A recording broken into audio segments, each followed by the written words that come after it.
Good morning, ladies and gentlemen. Today is our very special occasion of our Urology Symposium, Bridging Global Expertise in Urology, Innovations in Bladder Cancer, Interstitial Cystitis, BPS and LUTS Management.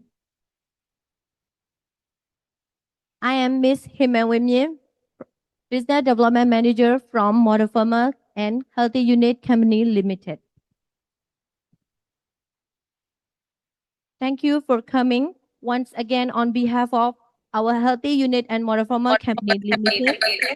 Welcome you all to our Urology Hybrid Symposium. May I invite our Professor Tan A, Advisor, Honorary Professor of Urology and Transplant Surgeon for welcome speech. Hello, can you hear me? Can you hear me? Can you hear me? Yes, sir, we can hear you. Thank you. And a very good afternoon, everyone. It is a greeting from England. I'm sorry that I could not participate in person because I was a little bit away. And it is an honor and a privilege for me to moderate today's symposium on bridging global expertise in urology on innovations in bladder cancer. Interstitial cystitis, bladder pain syndrome, and lower unit symptoms. For this, I thank the Healthy Unit Company Limited for that. I also like to thank and welcome our international speakers from abroad for giving their precious time to fly to Yangon to share their knowledge with us. Non-muscle invasive bladder cancer is a notorious tumor for its tendency for recurrence and invasion in high-risk and high-grade tumor.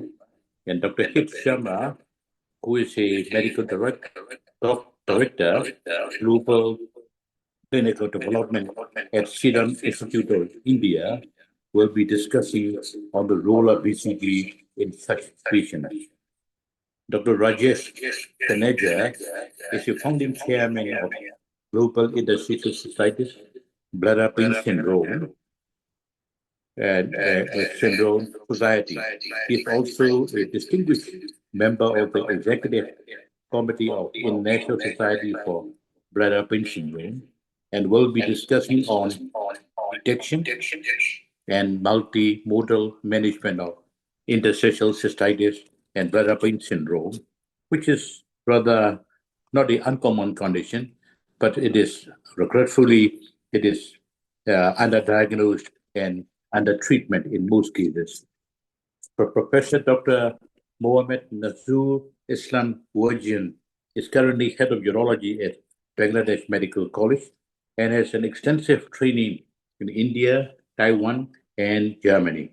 He will be sharing knowledge on the recent management of lower ureteric symptoms, which is quite common in men, and the treatment ranges from medical therapy to minimal access treatment like water vapor therapy, aquablation, prosthetic urethral lift, prosthetic artery embolization, intraurethral expandable stents and balloons, and get to prosthetic resection and enucleation.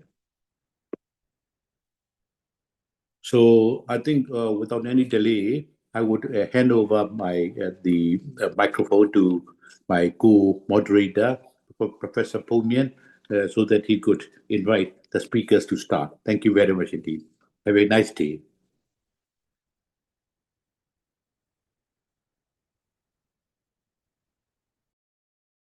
Professor Uta is my mentor since my childhood till I become the prominent urologist. Now, good afternoon to distinguished colleagues, honored speakers, and the guests.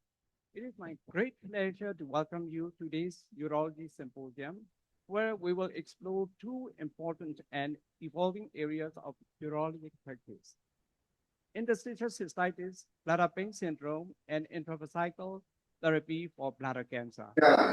Got it. Okay, you'll be fine.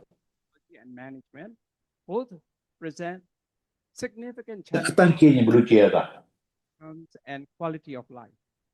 Interstitial cystitis full multidisciplinary approach to diagnosis and individualized treatment, while advances in intravesical immunotherapy have transformed the management of non-muscle invasive bladder cancer, improving disease control while preserving bladder function.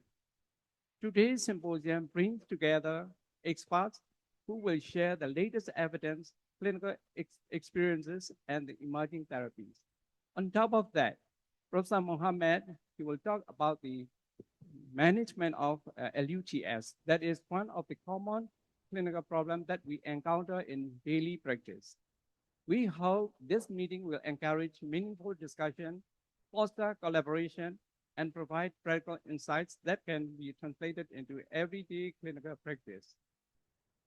Thank you to our speaker, organizers, and participants for your valuable contributions and commitment to advancing urological care. I wish you all an engaging, informative, and productive symposium. Thank you.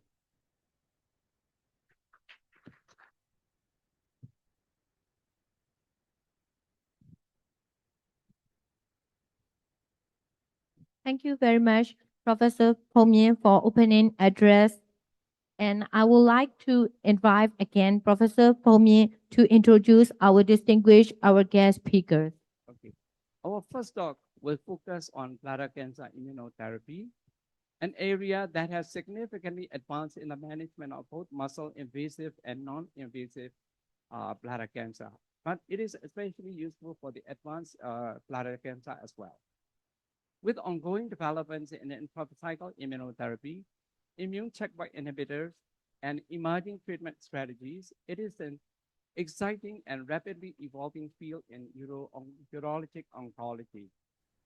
It is my distinct pleasure to invite Dr. Hit Sharma, Medical Director of Serum Institute of India Private Limited, PUME, to present today's lecture on immunotherapy of the bladder cancer.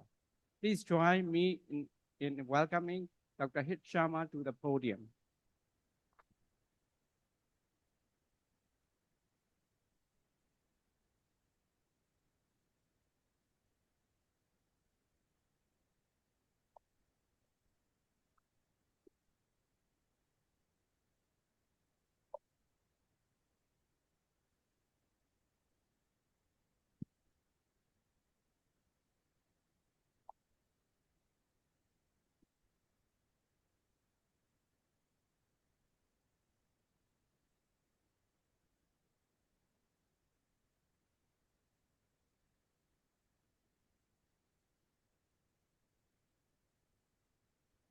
Thank you, Professor.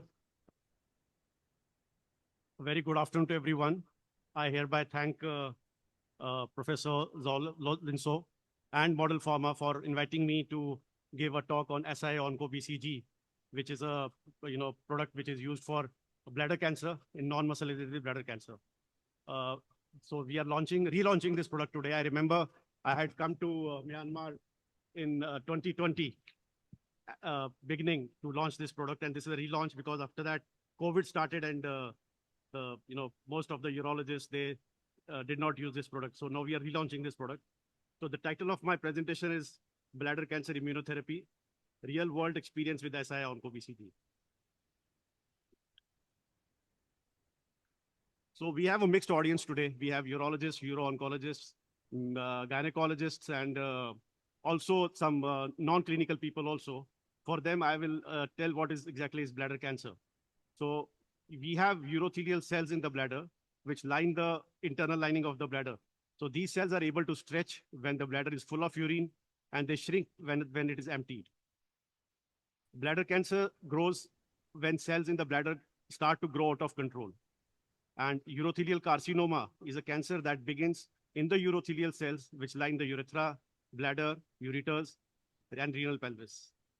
So these bladder cancer is also called as a urothelial cell carcinoma. It is the it is an 8th most common form of cancer worldwide, with both incidence and mortality rates increasing. And incidence and mortality rates vary across countries due to differences in risk factors, detection and diagnostic practices, and availability of treatments. Most patients with bladder cancer present with superficial disease that is amenable to surgical resection. However, these patients who undergo surgery still remain at risk for tumor recurrence for the rest of their lives. When we come to bladder cancer epidemiology, so incidence and statistics is like this. So in Myanmar, there are almost 5-year prevalent cases. If you see 3,040 cases are there, and estimated deaths are almost 799. This is a list of risk factors. So smokers get bladder cancer, which is at least 3 times more than people who don't smoke.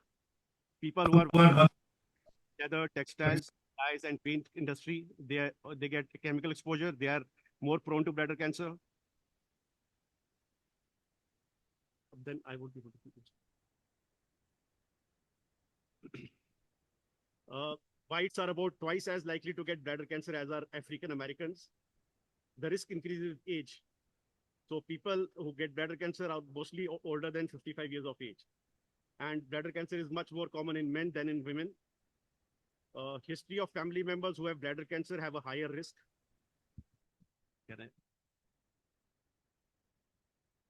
And chronic bladder irritation like infection, kidney, bladder stones. So these people are also prone to bladder cancer. And certain medications which are used, like medication in case of diabetes, pioglitazone, for more than a year.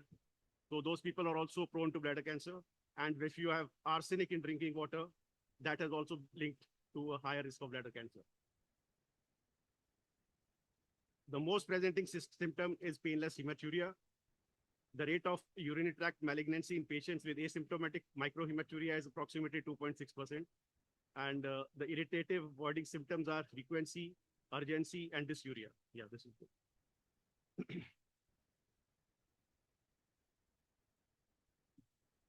I can hold the mic.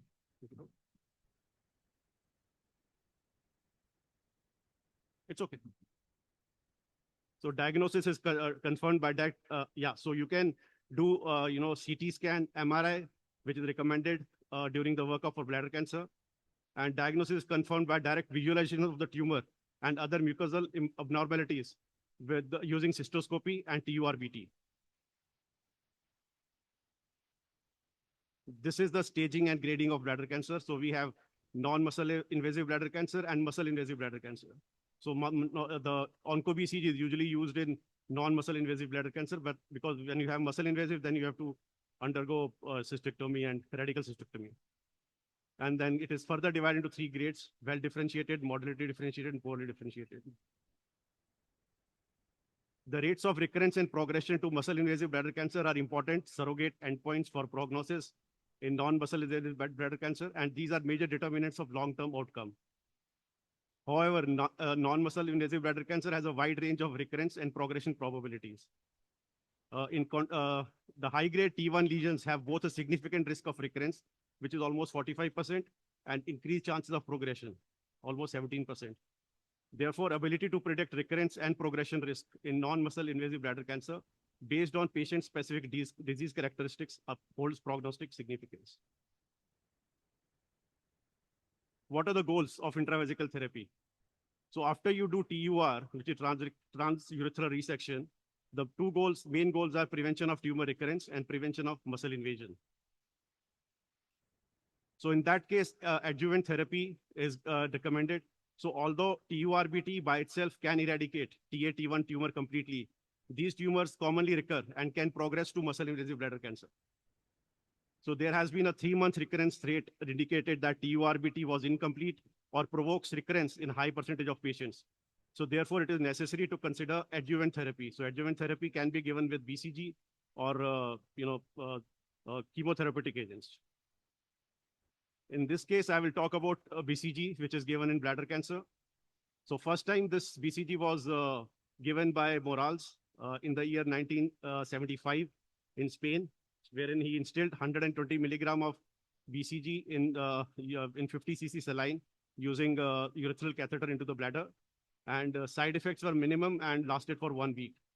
So the regimen he used was weekly dosing, 6 times a week which is the minimum time which is required to mount the immune response. BCG is commonly recommended in 3 clinical settings for prophylaxis of tumor-free patients. So once you do a TUR, after that you continue with the BCG installation in the bladder. So that is for prophylaxis of tumor-free patients.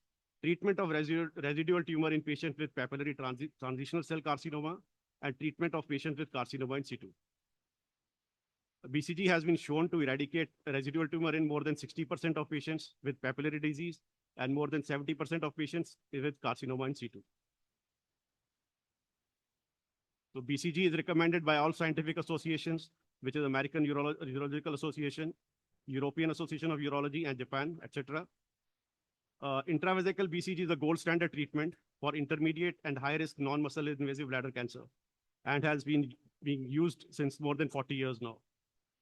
Its role as a bladder cancer preserving treatment is backed up with the robust evidence as it delays recurrence and progression of non-muscle invasive bladder cancer. Meta-analysis have confirmed that BCG after TURBT is superior to TURBT alone or TURBT with chemotherapy for preventing the recurrence of NMIBC. Mortality rate has been lowered by BCG application, and therefore it is considered to be the best immunotherapy for non-muscle invasive bladder cancer. So what is the mechanism of action? So BCG acts as a non-specific immunostimulant and attacks to the tumor cell through fibronectin. It lines the bladder wall and which induces the local inflammatory reaction cell infiltration. This further activates the macrophages, T and B cell lymphocytes, and natural killer cells, which kills the bladder cells in the bladder cancer cells in the bladder. So this is the protocol which is followed for installation of BCG. So there are 2 therapies, starting with the induction therapy. It comprises 6 weekly installations of BCG, which is given intravesically following TURBT. And once this is finished, then we start with the maintenance therapy. So following induction, maintenance therapy comprises repeated installations at periodic intervals for up to 3 years, even if the patient is free of tumor. 6 weekly installations are followed by 3 consecutive weekly installations at 3 months, 6 months, and thereafter every 6 months up to 36 months. And 3-year maintenance is more effective to prevent recurrence in patients with high-risk tumors. So what is the basis of different dose recommendations for BCG? So BCG is a vaccine containing attenuated bacteria for medical use. Its dosing measure is the colony forming unit, CFU. And CFU varies from one strain to another. So a vial of BCG of a particular strain may contain varying CFUs depending on the manufacturer and the lot number. This variation is the base for different dose recommendation in milligrams for different strains. So these are the different strains on the left side.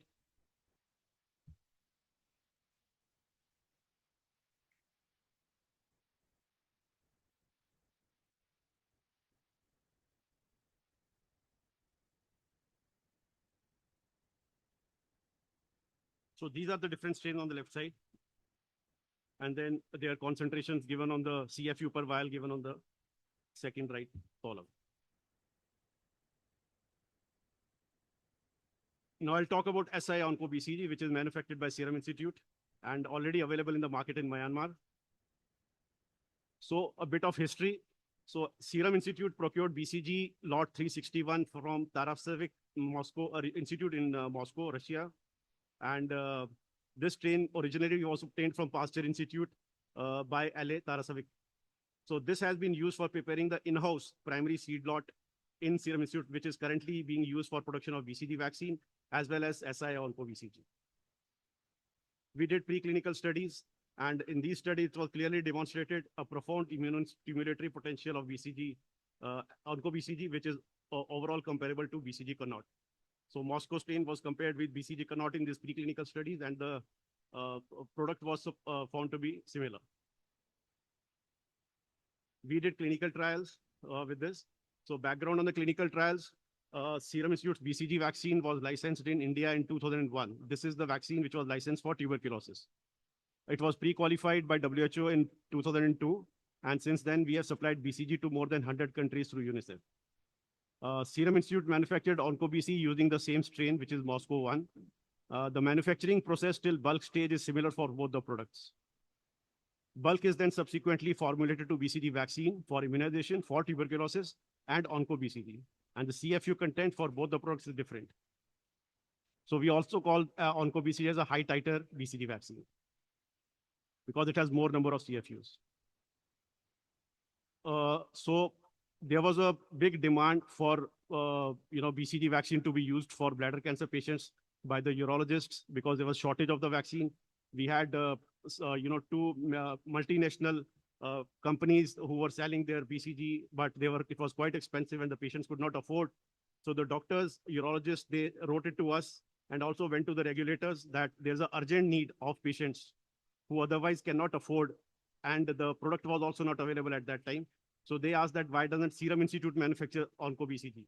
And because of this persistent demand by the doctors, the National Regulatory Authority in India, they considered onco-BCG for a fast-track approval. And permission was granted to market onco-BCG subject to conducting PMS study. So this was a manufacturing license which was granted. So composition of onco-BCG, it is a white to off-white pellet with some powder in an amber-colored vial. And each vial contains 40 milligram concentration, which is 1 to 19.2 into 10 raised to power 8 CFUs.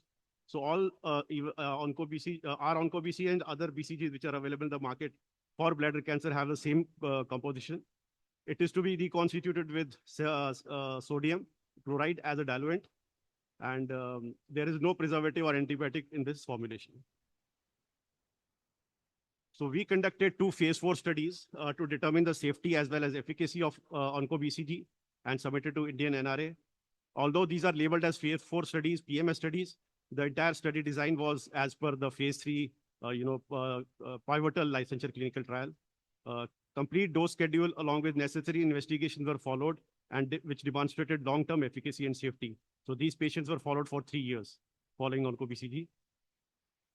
Since then, large number of doses have been administered to patients successfully and they have responded well. And we generate periodic safety update reports annually with this product.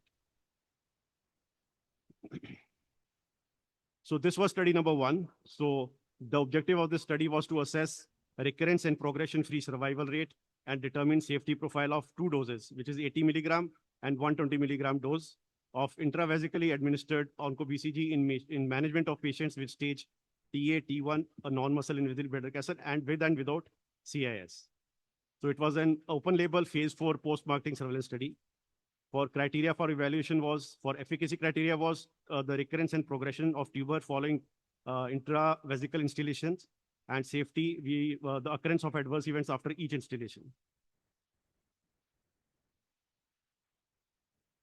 The dosage schedule followed was therapy started 2 weeks after TURBT, and we gave induction doses per week for 6 weeks, which was followed with maintenance doses, weekly 3 doses after 3 months, 6 months, 9 months, and thereafter weekly doses at every 6 months until 36 months, 3 years. So these were the investigations which we did: cystoscopic examination, NMP22, which is a gold standard marker. We did urine cytology, USG, CT, MRI, and X-ray chest at different time points following onco-BCG treatment. So after 3-year follow-up, so the 2 doses, 120 milligram and 80 milligram, the recurrence-free survival was seen for 120 milligram in 86% patients, and for 80 milligram, 84% patients. And progression-free survival was seen in 94% patients and 85% patients. Safety was almost similar with both the concentrations, and there was no serious adverse events seen. So the adverse events were mild and subsided within 2 to 3 days with urinary analgesics, antibiotics, and fluid therapy. There was no derangement in laboratory parameter over 36 months. And NMP22 test was negative for all these patients at the end of follow-up. So this was one study. And like I said, recurrence-free survival was almost similar for both the concentrations, and progression-free survival was 94% with 120 and 84% with 80, which was again similar. Next study, what we did was another phase 4 study with a 1-year follow-up. So here, an efficacy of 90% was observed at the end of 1 year. NMP22 test was negative for all the patients. And main adverse events were dysuria, fever and frequency, which is well known with this installation. And these adverse events were mild and subsided within 2 to 3 days with urinary analgesics, antibiotics, and fluid therapy. We did another post-marketing surveillance study in 105 patients and across different cities in India, almost 25 cities. A total of 45 urologists and uro-oncologists participated in the study. 37 patients received 80 milligram and 68 milligram patients received 120 milligram. And in this study also, adverse events were within the range as quoted in the literature. The product was well tolerated by all the patients and adverse events observed were mild. There was no SAE reported during the study period. So these were the studies which Serum Institute conducted, but there has been real world evidence data also with this product from different countries. So this is from Switzerland, a prospective collection of outcomes of 101 BCG naive patients was carried out between January 2013 and October 2023 at University Hospital Basel. And patients underwent SI onco-BCG induction and a maximum of 3 maintenance cycles within 1 year. So this slide talks about the efficacy. So we saw the recurrence-free survival of in 1 year, 3 years, 5 years, 75%, 65%, and 61%. And then progression-free survival was 94%, almost 95%, 90%, and 90%. And again, progression-free survival for more than grade T2 was 100%, 98.6%, 96.7%. So none of them progressed to grade T2. And cystoscopy-free survival was almost 99%, 90%, 88%. So this data has come from University Hospital Basel in Switzerland.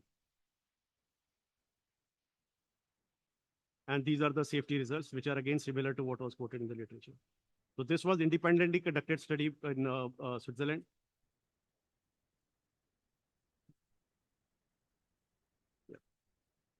And with the SI onco-BCG, where a total of 64% patients had local and 37.6% had systemic effects with BCG therapy. So the results are quite similar with large multi-center EORTC study, where 62.3% and 30.4% patients reported local and systemic side effects. So basically, this vaccine was comparable to other products which were available.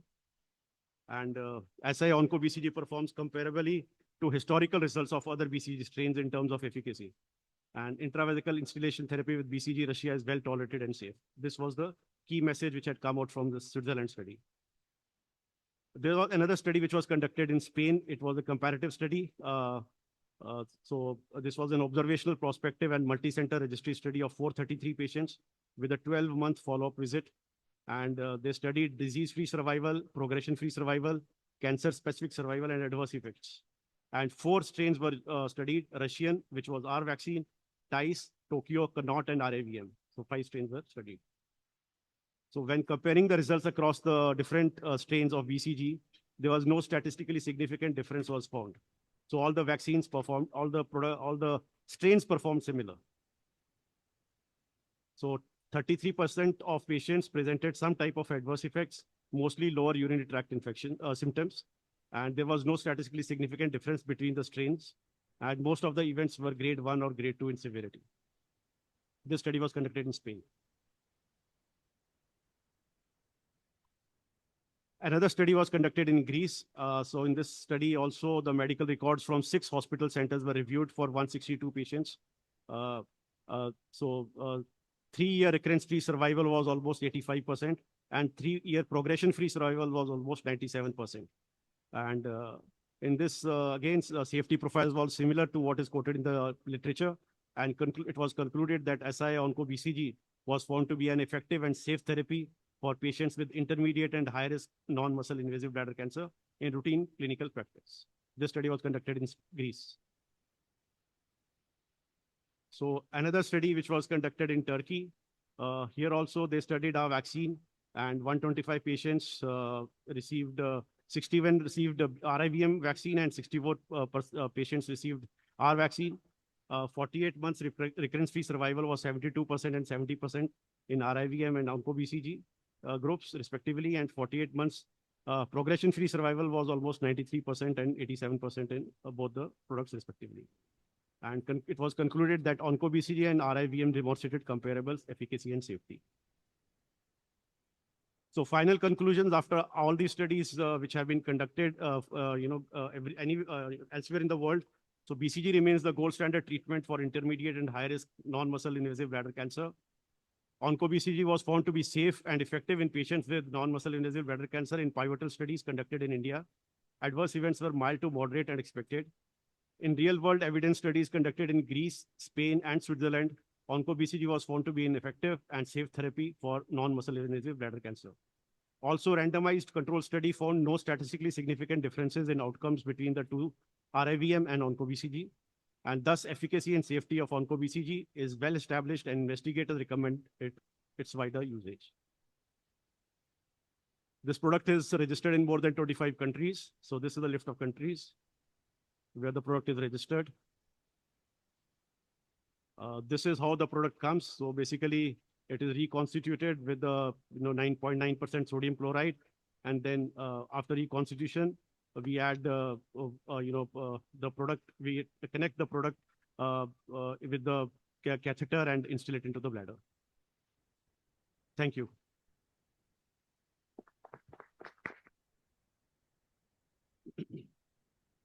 Any questions? Thank you very much, Dr. H. Sharma, for the knowledgeable and wonderful talk. I would like to announce the time of discussion section for Dr. H. Sharma about the bladder cancer. Any question up from the audience?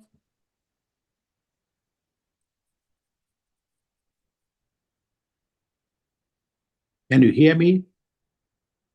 Yes, sir. Hello, can you hear me? I can hear you. Can you hear me, Mr. Sir? Yes, yes, sir. We hear you well. we hear you. Now, I have a question for you, Dr. Sharma. There is no doubt that there is a progression-free and recurrent-free after the BCG installation. But the thing is, do you think that we should warn the clinician that it should not be given immediately after doing a TURPT because it is still bleeding? We got to make sure that the urine counting no RBC before you instill BCG. That is one thing. The second thing is, what about patients with active tuberculosis? Do you need to screen them for active tuberculosis? For example, patient with, we have a lot of hepatitis B and hepatitis C, and all these things are there. And then do you think that we should screen these before we give BCG installation? Thank you. Very good question, sir. So can you hear me, sir? No question. This is the only question I'd like to ask. Thank you. So, the BCG is given 2 weeks after the TURBT is done. Right, So that is important. the tissue needs to be healed before the BCG is instilled, so that there are chances of any, BCG-related adverse events, cystitis and all. To prevent that, BCG is always given 2 weeks after the TURBT. Thank you. And as long as the screening is concerned, usually we do not screen the patients. But if some patient does develop symptoms of tuberculosis, then in that case, the BCG is stopped and the treatment is given. So patient is treated for tuberculosis and then the treatment starts again, restarts. Thank you.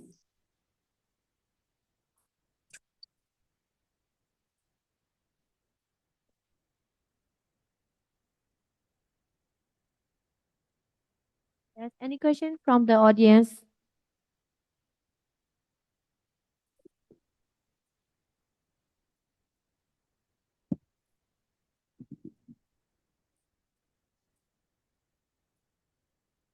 Thank you for your good presentation. So I'm a Dr. Ong, the urologist. So in here, after installation of the BCG, the patients, some of the patients, maybe around about second dose or 3 dose, so they got a very bad dysuria and very painful. So we stopped the whole dose, fifth dose, and then we change change the interval.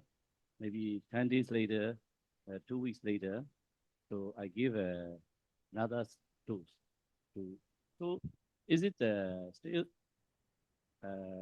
effective or not?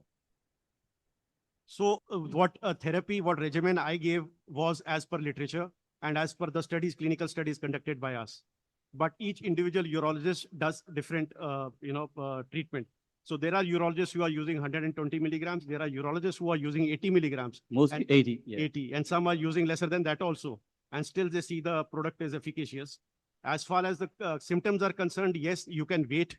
And once the patient recovers, you can call him back for the treatment. Thank you. Another thing is that some of the patients, they stop after 1 year.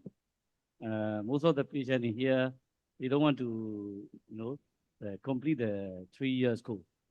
So many reasons, dysuria and some patients, they cannot afford for the, 3 years course. So in So those how can I patients, do? yes, in those patients, you can, change the schedule of giving the BCG as well as reduce the dose from 120 to 80 milligrams.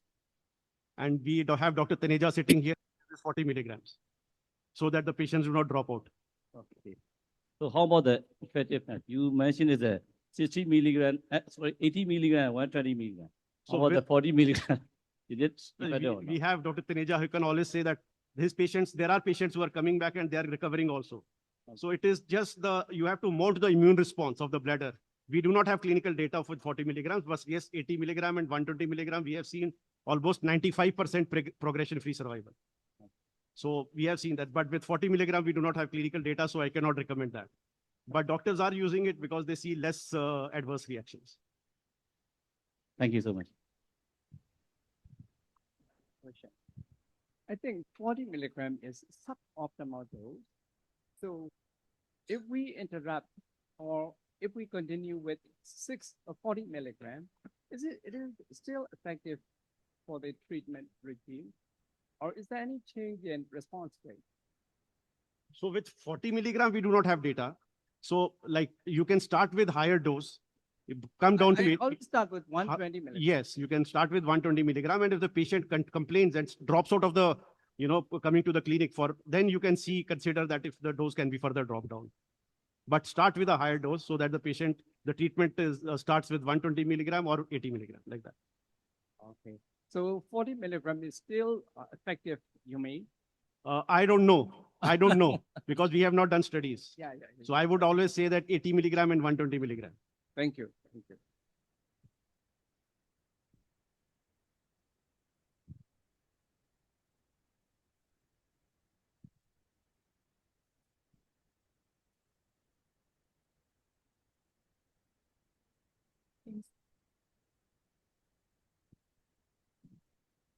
If there is no more question, we may change to another speaker. Xia Yi, please introduce this. Okay. Okay. The second scientific talk will be on detection and multimodal management of interstitial cystitis and bladder pain syndrome, which is a disease which is not uncommon, but regretfully it is underdiagnosed and under treatment. For this lecture, I would like to invite Dr.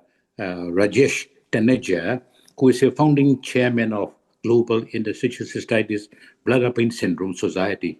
He is also a distinguished member of the Executive Committee of International Society for Bladder Pain Syndrome.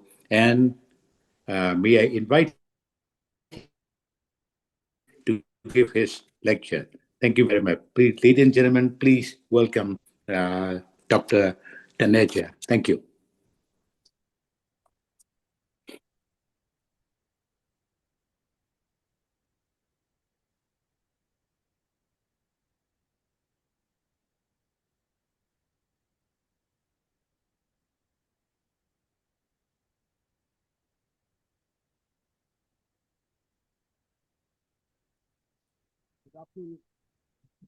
Good afternoon, ladies and gentlemen. Thank you very much for this opportunity. Thank you so much, Model Pharma professors here, to give me this opportunity to talk about what is close to my heart, and that is the bladder pain. The bladder pain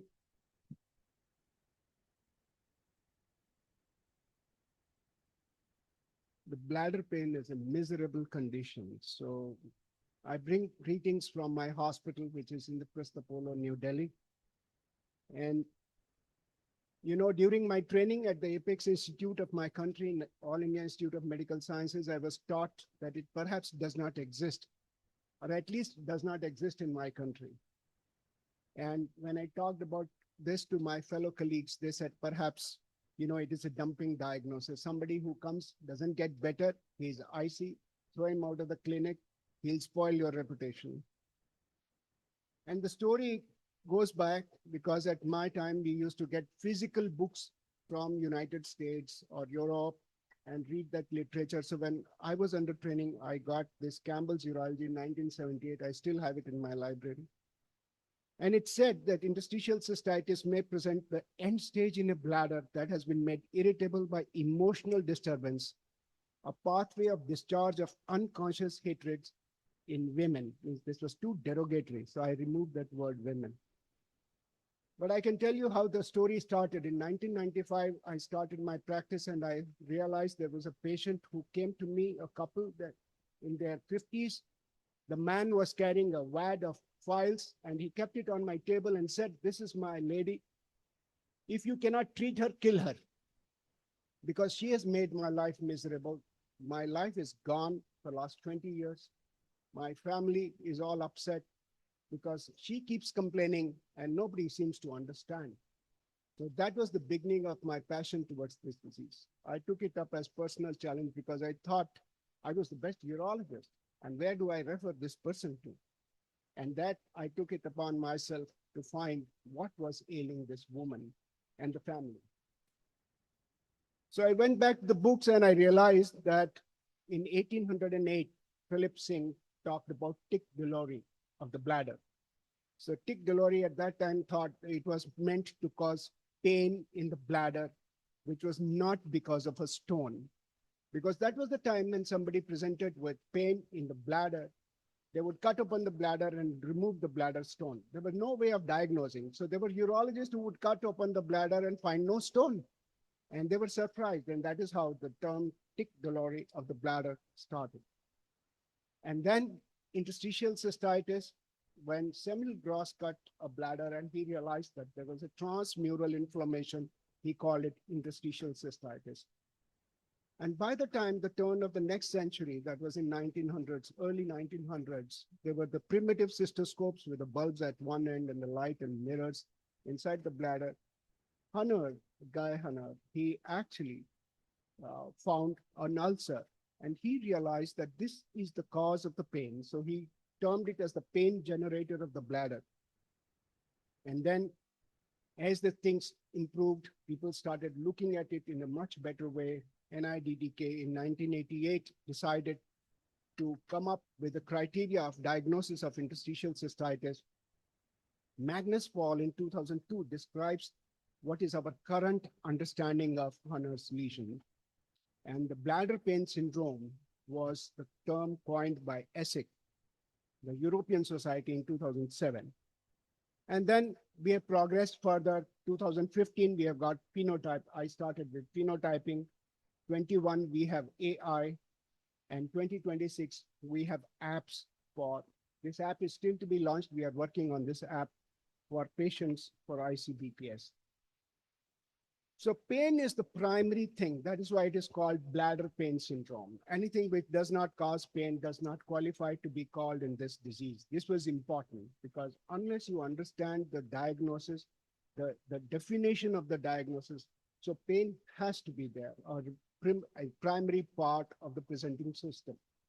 So exact distribution of pain could be anywhere. So this you can see anywhere in this area, the pain could be related to bladder.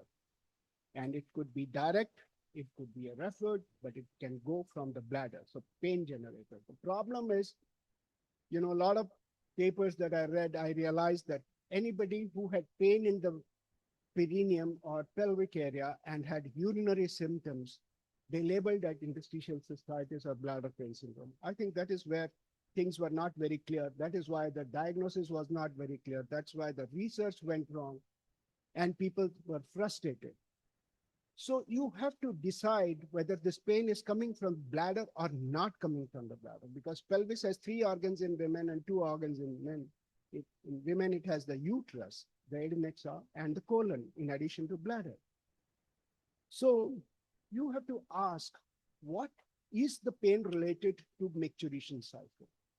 If yes, is it worse just before passing urine? Is it worse during the passage of urine, or towards the end of urination and persists? So if it is just before passing urine, that is the time you can say that this is a bladder pain, because the bladder distends. If there's a lesion in the bladder, it will distend and cause pain. During passage of urine, that means it is in the urethra. So it is urethra it is. Towards the end and persists, this could be vaginitis in women. So if there is vagina which is inflamed or postmenopausal, and the trickle of acid goes into the vagina and she has intense pain. So you have to differentiate, you have to dissect this pain further. And then the story of dyspareunia, that is painful sexual intercourse. So if it is a deep pain, then it is perhaps thirsting of the base of the bladder that is causing pain, which is already inflamed. So you have to spend time to identify. Patients do not understand this. So they will come and they say they have pain, they have burning, they have frequent urination. You have to dissect and find out what is going wrong to them. So obviously, as I mentioned, if it is related to micturition cycle, it is worst just before passing urine and is relieved on passing urine. This is what a very logical definition of bladder pain was. And then there was a confusion when we were all evolving, and the problem was in definition. People didn't know how to define it.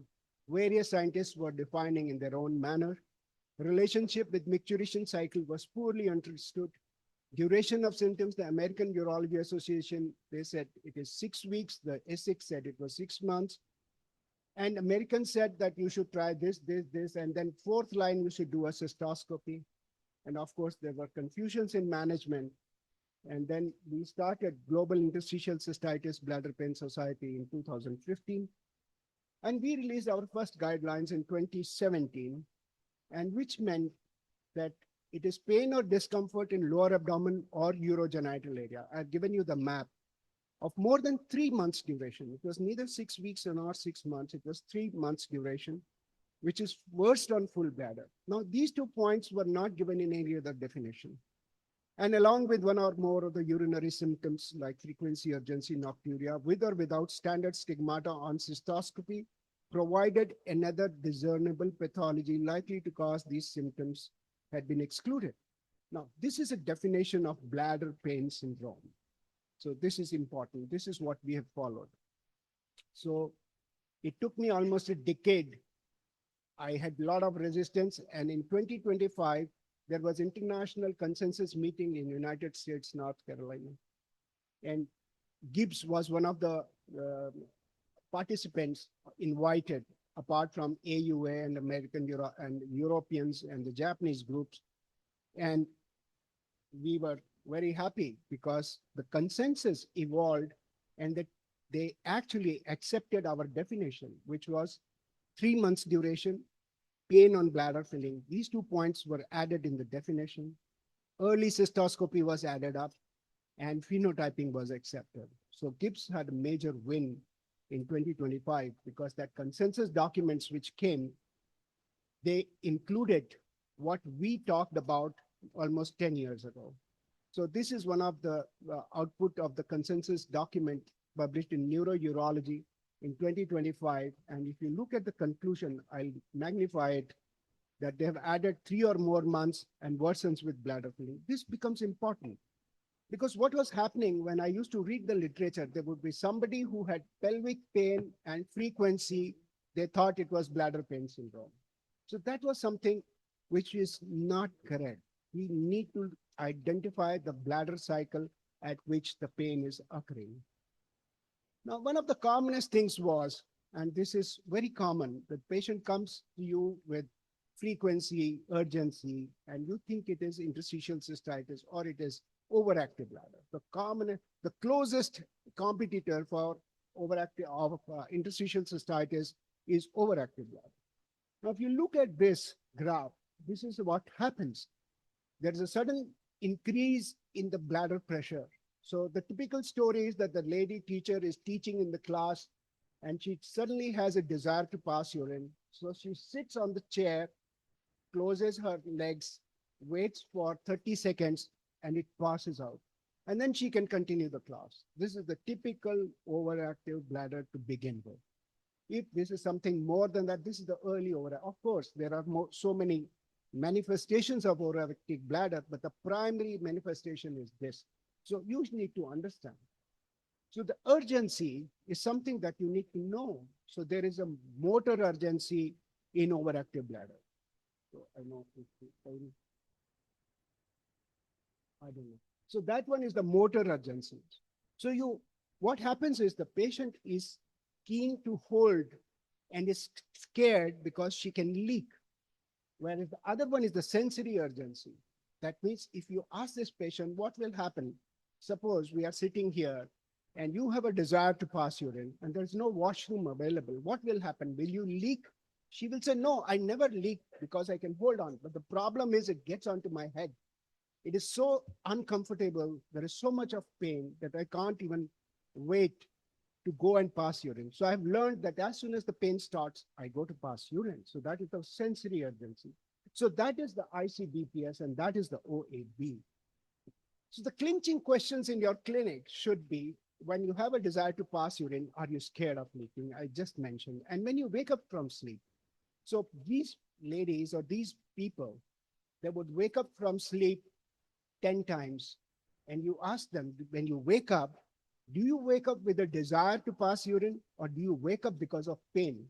Because if you wake up because of pain, so they will say that I wake up because of pain because I have learned that if I pass urine, my pain reduces. So that is a learned phenomenon. So urgency in ICBPS is a sensory urgency, which is a learned phenomena. The person learns to empty the bladder and get herself relieved of pain. And if you are still confused, so what I did was, there was this very famous potassium sensitivity test by Lowell Parson. He's a dear friend. And I talked to him and I said, why are you creating pain? So what they used to do, they used to put potassium chloride solution into the bladder and the patient would scream with pain. They would say, this is ICBPS because the bladder is sensitive to potassium. And I said, why do you want to do that? You can reduce the pain and see. So I decided to start with intracycle lignocase challenge test. So I put in lignocaine inside the bladder, wait for a few minutes, and the pain would disappear. That means the pain generator was in the bladder.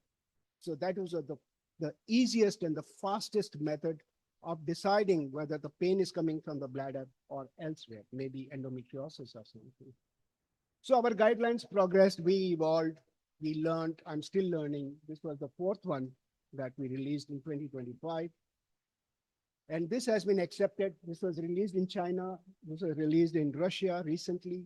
And of course, Persian and Turkish translations are also available. Please, you can scan this and get the guidelines because there were guidelines which were on the table. There was not a right QR code. Kindly scan this. You will get the guidelines. If you still have a problem, that is English guidelines. If you still have problem, I'm here available. I'll help you. And Mr. Zaw is here and his team will help you. They all have this code with them. But the best is to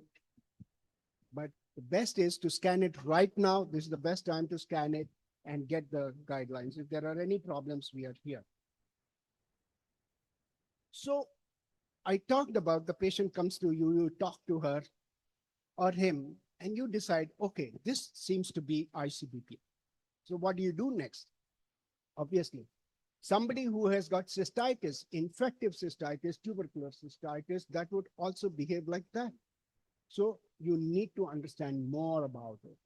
So the bladder diary is important. Somebody who's passing urine 20 times during the day and none during the night, obviously does not have an organic bladder disease because what happens to the bladder? It is allowing the patient to sleep the whole night. That means it is allowing the patient to expand the bladder. That means this perhaps is not the true generator of pain. So bladder diary is extremely important. I can go and talking, but I have to finish, so I'll go fast. urine analysis. This is the clincher. This is the clincher. So you get a urine test done. You get a urine test done. And if there is presence of pus cells, the leukocyte esterase, or if there are nitrites, then this is not ICBPS. This is infective cystitis.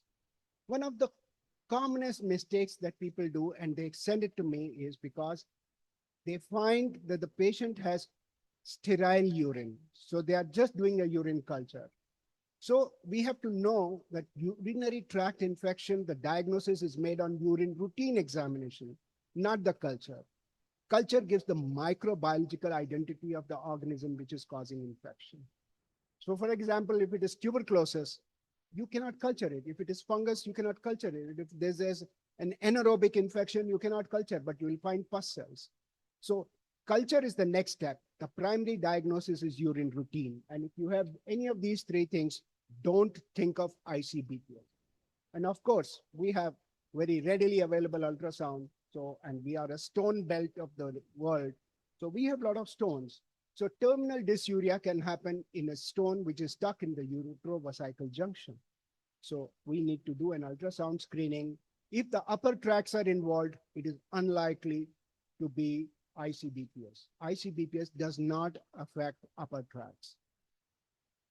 Then the role of cystoscopy, it is not essential for diagnosis. I have just mentioned, you can diagnose it sitting in the office, but it must be done because you have to exclude other cases. But it should not be done under local anesthesia. So I will go back to my story of that lady that I saw.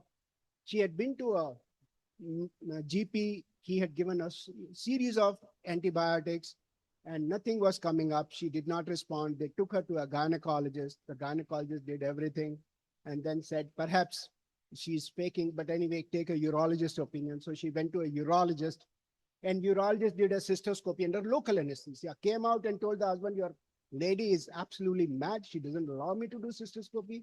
She's a highly uncooperative patient. The bladder seems normal because he had no other answer to give to the gentleman. So this is what happens. So this person, so urologist doing a cystoscopy under local anesthesia and a patient who has pain on bladder filling is absolutely big no. You are doing a big disservice to the patient, to the family, and labeling this patient uncooperative because you are generating the pain and she is not allowing you to generate a pain. That is all that is happening, but you cannot label her. And then that is how the frustration comes. Another advantage is that if you do it under general anesthesia, you can measure the bladder capacity. You can do what is called a hydrodistension. You can ablate the Hunner's lesions. You can take biopsies and whatnot. So when I looked into the literature, I realized that people were not able to understand how to do a cystoscopy.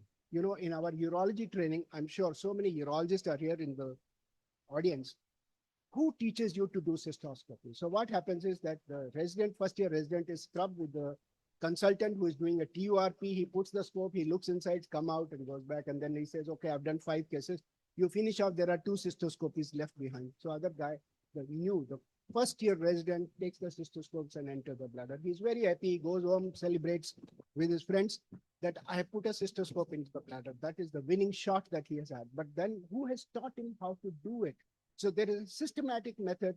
Diagnostic and therapeutic cystoscopy, how to do a cystoscopy. And that is what we wrote, the Gibbs group. We went together, we spent 1 year writing this paper. Finally, it was published in International Urogynecology. I suggest all of you should go back and read this because people make mistakes.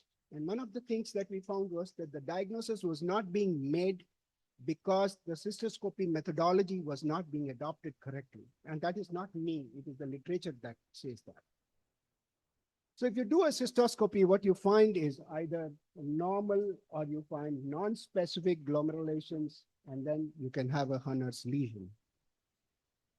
What is a Hunner's lesion? This is a Hunner's lesion. If you see it once, you can never forget it. So Hunner's lesion is a circumscribed reddened mucosal area with small muscles radiating towards the central scar with a fibrin deposit on coagulum. Rest of the bladder is normal. Believe me, this is important. that rest of the bladder is normal. So if you see a Hunner's lesion once, you will never forget it. And this is what is important. People have to know if you see it once, you should. That's why I ran this video again. This is a Hunner's lesion. And then we realized as an ESSIC group that this Hunner's lesion disease was different from rest of the bladder pain syndrome. And we wanted to separate it from the ICBPS. A word of caution here. I've been talking about women all this time because it was how we were taught and we were evolving, and we realized that in my own series, my residents told me that we have a lot of men who are coming up and I'm treating them. They do the cystoscopy and they do follow up. I'm always there at the time of cystoscopy. But then we found that there are so many of them. So I chaired a group of international scholars here, and we wrote a paper on interstitial cystitis in men. So how do you differentiate? The differentiators are that the closest enemy is prostatitis. So when a woman goes to a urologist with urinary symptoms, she says, my bladder is weak. When a man goes to the urologist or somebody, he says, my prostate is troubling me. So instantly, you are biased to make a diagnosis of chronic prostatitis in men. So how do you differentiate? Obviously, prostatitis means inflammation of prostatic urethra. And I told you, it aggravates during passage of urine. There is no suprapubic tenderness because there's no bladder inflammation. And rectal examination reveals a tender prostate. So this is how you should do that. So what exactly is happening to this bladder? So obviously there is some urothelial insult, and there is a problem in repair of the urothelium, and then which causes leakage of potassium into the bladder, which activates the self C fibers and release of substance P, which activates the mast cells, and this causes more injury and more urothelial insult, and the patient goes into a vicious cycle of how to handle. So at each step, you have a disease, you have a drug or an intervention that can help. So I'm going to talk about it further. But we also realized that there's a need for clinical categorization, because when I looked at the literature, all these names of the drugs that I mentioned, they were written, they were studied by one group, they said success 60%, other group said success 10%, other group said use less, and the placebo did better than the drug. So what was happening? Perhaps this was happening because they did not adhere to the definition, or they had contamination of data. So they were enrolling patients who were not actually ICBPS. And that is where the problem was. Or ICBPS was a heterogeneous entity, which means that if 30% of men respond or people responded to one particular agent, that means there was another variety which was not responding. So it was a heterogeneous thing. Having defined the disease, I needed to dissect it further. And then we thought, let us look at the etiology. So we grouped these patients. We started talking about whether you have allergies, you have obstructive symptoms. For example, women would come and tell that they go to the washroom, they have a strong desire, but they take time to initiate. And then what happens is that they are trying to push and nothing is coming out. That means there is a dysfunctional bladder. And then there is a burning character. A lot of people would come and say there's a burning character of the pain. The bladder fills. There's a burning sensation in the pubic area, in women, in the clitoral area, in the soles of the feet, sometimes in the perineum. So there's a pudendal nerve which is being irritated, and all these areas are getting a burning pain. So you know that this is a neuropathic variety. Then obviously recent change in diet, some geographical changes, some change due to translocation because of diet, water, and other practices, and recent drug treatment of unrelated disease. For example, the glucosuric agents used in diabetes, where they draw all the sugar from the blood and put it into the urine, their bladders come back with trouble. So we started phenotyping, and in 2020, I published the first paper on the etiology-based phenotyping and linking it with the treatment, which I had started in 2015. And in 2024, we did a prospective trial because this was retrospective data. And then we thought, let's do a prospective and see really it works or not. So we have both of them. And what we did was we did clinical phenotyping based on suspected etiopathogenesis. So first one was allergy. The second was dysfunctional voiding. The third was neuropathic pain, I just explained. And the fourth was if you could find a real Hunner's lesion. And of course, if there was allergy, we added hydroxyzine. If there was dysfunctional voiding, we added skeletal muscle relaxants, the clonazepam and cyclobenzaprine. If they had neuropathic pain, they responded to amitriptyline. If there was Hunner's lesion, we did a ablation of Hunner's lesion and they responded. So this is what we did. And all of them received oral pendazole polysulfate because we are still evolving. So I didn't have the courage to withdraw these things because I thought, let me do it. Sir, if I'm overshooting the time, please tell me, I'll stop. So the pendazole polysulfate replaces the gag layer of the bladder, and its effects are visible between 3 to 6 months. And the long-term gag replacement is important. And the side effects include hair fall, alopecia, GI upset, and a rare term, which is maculopathy, which came up recently. I reviewed the literature on pendazole polysulfate in 2020, and this was published. And the conclusion was that certainly a subgroup of patients, especially those diagnosed with cystoscopic stigmata of inflammation of the bladder, definitely benefited with pendazole polysulfate. And then regarding the maculopathy, this paper came in 2023, December, from Canadian Journal, which said that perhaps the pigmentary maculopathy in the IC patients is part of the same thing that is causing Hunner's lesion in the bladder, is the same pathophysiology which is happening in the retina and not due to the disease drug. I still do not know the answer. I'm honest because I don't know what is the real answer, but this is what it is. Then we needed to score them. Like you have IPSS, we needed to score them because there was no other way to do scientific publication unless we had a scoring system.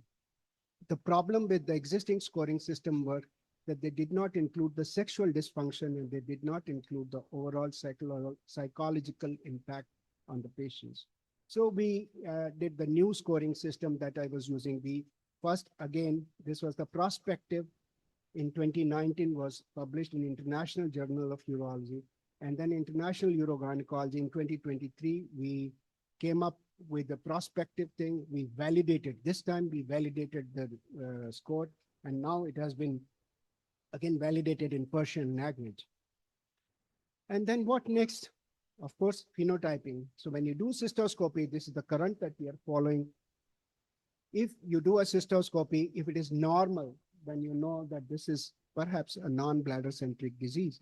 If it is abnormal, then it is perhaps a Hunner's lesion. Yes, we know what to do with Hunner's lesion. If it is no Hunner's lesion, there are glomerations or there are mucosal cracks or there's a bladder capacity less than 350 ml, then we need it to treat it as bladder-centric non-Hunner's disease. I don't have time again, but for the sake of repetition, the video is still there. Pain is relieved when you resect a Hunner's lesion. The efficacy is for 2 years and procedure can be repeated. And it can be usually combined with hydrodistension. And that is how it works better, but it keeps coming back. My resident told me that, sir, your Hunner's lesions are coming back, rest are getting treated. So we have a definite thing. What we are doing is we are using oral tacrolimus for Hunner's lesion nowadays for last 3 years. It is going to be published soon, and next time maybe I'll talk about that. This is what I published in 2007, how to treat these patients. So what I used to do was, I used to use intravesical heparin, 25,000 international units, hydrocortisone 200 and 40 ml saline once a week for 6 weeks, in addition to oral pendazole polysulfate. And this is what worked. But remember, that was a 2007 paper.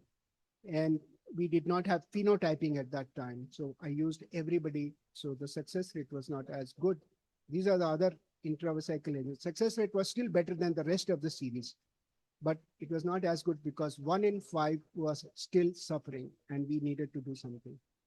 These are the other And now we have intravesical pentosan polysulfate by the name of Comfora, and still we have already done, it has been approved by the Drug Controller General of India in 2024. And it is safe, effective, and patients who have received my previous cocktail of heparin and come back, they say this is better. Time will tell whether this is better or that is better. You have to add physical therapy for patients who have pelvic floor dysfunction, which is to the tune of 87%. So we needed to train the physiotherapist of the local area. And then the diet. Diet makes a very important impact on ICBPS. And I had to write a book on diet.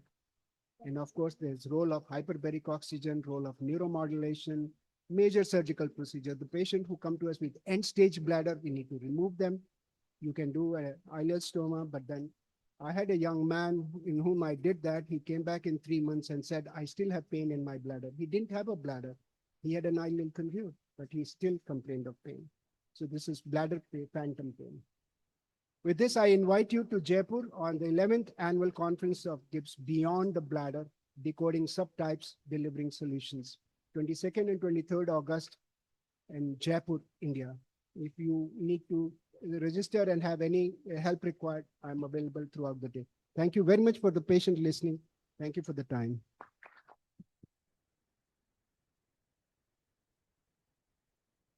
Thank you very much, Dr. Rajesh Taneja, for the wonderful talk. So now I would like to announce the time of the session for the Mr. Taneja. Do you have some question?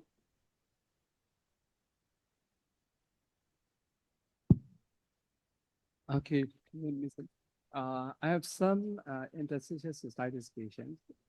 The diagnosis of which is by excluding the other condition. So I have some benefit of using the pentosan polysulfate sodium in my patient. And what I know is that the bladder is lined by the GAG layer on the mucosa layer. So in case if you have any knowledge about the glucosamine, use of glucosamine and interstitial cystitis, what is your experience, please? So if you're talking about oral systemic glucosamine, nobody has studied, but certainly glucosamine in other forms like chondroitin sulfate, which is not true glucosamine, it's a derivative, it's a sulfated derivative of chondroitin sulfate, and hyaluronic acid. These are the two drugs which have come up popularly in the European market since 2010 and in the last 15, 16 years. And they have done wonderful results. We do not have it in India, but they are expensive as compared to the drugs that we use.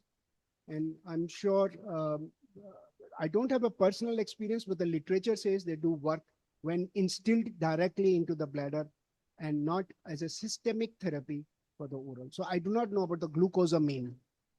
I have no idea. We have never studied, sir. You may study and teach me next time. Okay, because I have learned about the glucosamine, intravesical glucosamine, that is beneficial for the improving IC symptoms. So in our country, we don't have injectable form of glucosamine for the time being. So I use oral glucosamine that is used by the orthopedic surgeon. So I use it along with the BPS. So the clinical improvement is, I think, somewhat better than the BPS alone. So in that case, I don't know why. That is a good idea. Now, if it can, I will have to look at the pharmacokinetics and pharmacodynamics, because I do not know if the glucosamine is excreted in urine in that form, and if it is stable at the pH of urine, which is 5.5. So I would need to understand more about it. But if you think you have a clinical thought that it works, then maybe we can work on it. We can talk to our pharmacology people. They will tell us about how the glucosamine is distributed into the various body tissues, and is it excreted in urine, and how it behaves. Is it stable in acidic pH? All those things need to be done. And if that approves, then we can go ahead with some kind of a study. But at this moment, I'm unable to answer that question. Thank you. Thank you. So the floor, one more question is, yeah.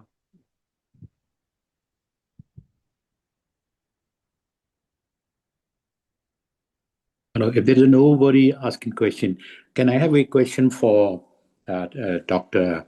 Taneja? Thank you so much for your delightful lecture. The thing is, I agree that we should not include cystoscopy for the initial bladder. If overactive bladder fails to improve to medical treatment, then I start when there is a pain, particularly when there is a bladder pain. I start cystoscopy as a useful the investigations. And then in that case, I did a biopsy, as you have said. Apart from exclusion of carcinoma in situ, or particular tuberculosis in our country, tubercular cystitis, and then also denusion of the epithelium in trying to prove that it is a cystitis. Do you measure the mast cells count, mastocytosis, in your studies? Do you study the count? Because it is a autoimmune, and then there is a lot of mastocytosis. This is my first question. And my second question is that, particularly when you have bladder pain syndrome and OAB, or in younger patient in premenopausal group, it is important that you should exclude endometriosis of the bladder, which I've come across a couple of cases with the resistant. Then there was a beautiful endometriosis in the bladder, so that one should be aware that there are cases of bladder endometriosis also causing bladder pain syndrome. Thank you. Thank you very much, sir, for the questions. The first question was regarding the overactive bladder and mastocytosis. So I, in my talk, included that part because overactive bladder is one thing, but overactive bladder is never causing pain. So that is mostly motor urgency. This is a sensory urgency. So in clinic, you can differentiate by those two clinching questions that I mentioned. Regarding mastocytosis, yes, it started in Sweden in Gothenburg group. They started doing this in the 1990s. And the problem was that would they count the degranulated mast cells or would they count the granulated mast cells and would they count in the cruiser and would they count it in the submucosa? Because there was a lot of issues. Now we have moved on the histology from the histology. So it moved on. So because we have, if you look at my lecture, it is totally clinical. I've not used any slides on basic research today.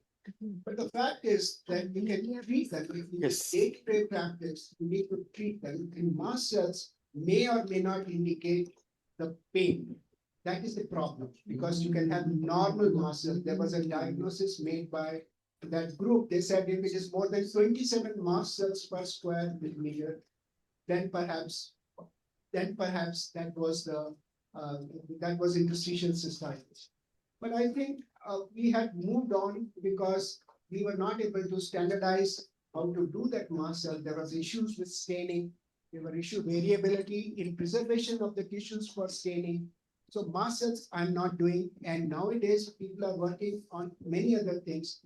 Yes, if you are doing a study on immunomodulation, then you may have mast cells study before you start an immunomodulator. That has some key information. The second question was, I forgot the question. Endometriosis of the bladder. So I did not mention that. I took away that slide because of the paucity of time. Because when we talk of pain, if the pain is related to menstrual cycle, then perhaps endometriosis is involved. There's a large percentage of women in whom you have the twin evils, which is the endometriosis and IC, which coexist. And in the early part of 20th century, in our century, there were for a decade and a half, Europeans, they started doing cystoscopy and laparoscopy simultaneously to find out how whether there was endometriosis or the pain was coming from the bladder.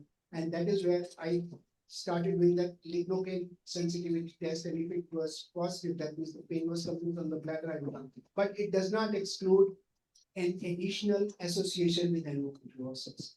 So I always, all my lady patients, I always 100 person send them to my gynecology colleague who is working in the same hospital, and she knows exactly what I want from her. Then I send this lady to the gynecologist, and she will come back and tell me, I don't think there is endometriosis, or there is endometriosis, or is there a need for laparoscopy? Because now we have MRI, we have a 4D ultrasound, so we don't do laparoscopy, but yes, endometriosis must be excluded in all these patients.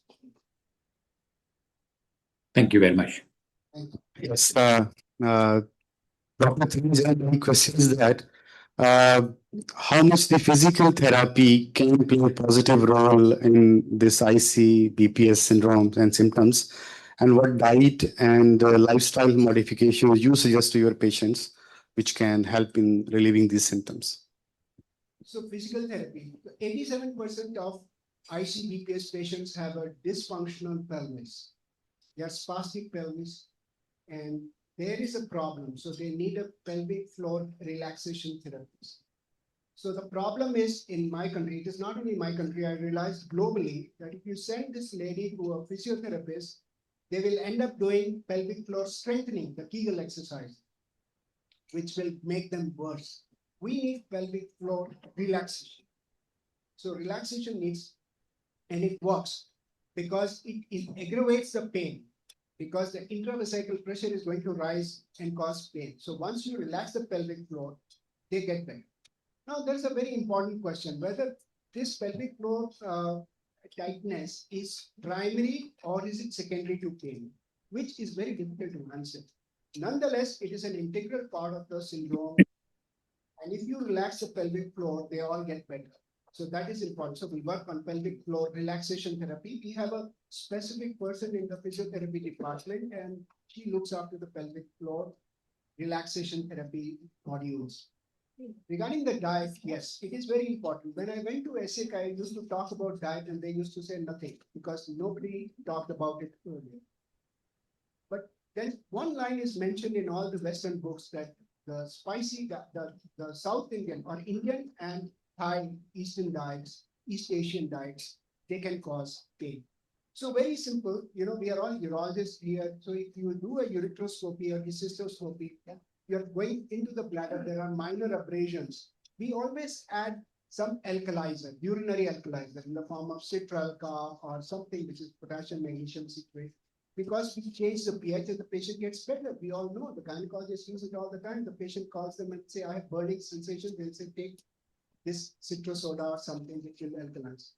So if the change in the pH is going to make a difference, diet certainly needs to be looked at. So we realized there are acidic spices, the herbs. So in the Indian system, we have the acidic herbs and we have the alkaloids.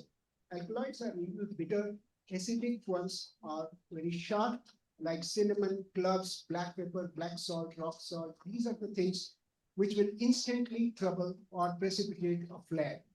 Whereas the others, which are like cumin or fenugreek, these are the things which may not, because they're alkaloids and they're not accentuated in acidic pH.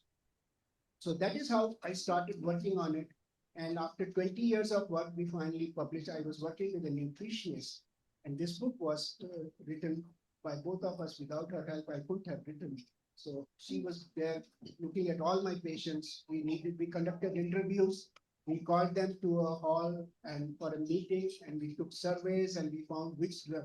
For example, there were patients who would say, with one variety of mango, they have an aggravation. With the other variety, they don't have. Whereas another group of patients would say, no, it is entirely reversed. With them, a particular mango was different, was causing more pain than the other. So what it led to us was that you make your own diet chart. We can give you guidelines. The first thing is to withdraw all these spices and acidic food, and then slowly reintroduce one by one, make your own diet sheet, and that is the way to go. That is the message.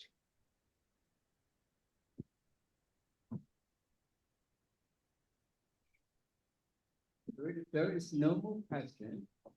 So congratulate Mr. Rajesh for a very excellent and informative talk. So please congratulate along with me.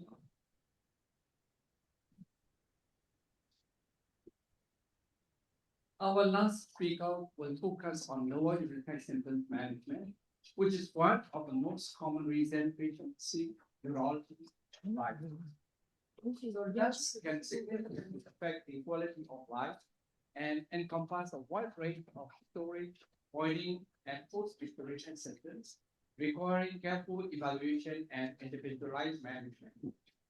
We are privileged to have Professor Dr. Mohammed Nazrul Islam Buyan, the Professor of Head and Department of Urology, Bangladesh Medical College, Janmoni, Dhaka, Bangladesh, with us to stay with us today to share the latest evidence and perspectives on this important topic. Please join me in welcoming Dr.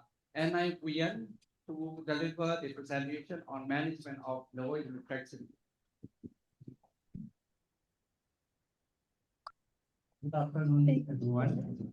Thanks, Professor, for the nice introduction. I'm very much grateful to the organizer to give me the opportunity to talk in front of you. It's lunchtime, in front of delicious lunch. Very difficult to swallow the hard things and difficult to digest also. So after very interesting talk of explanation, I'll try to make the things simpler. As the Professor Fonian says, the lower intake syndrome is very common and very common to our day-to-day practice, not for the urologist.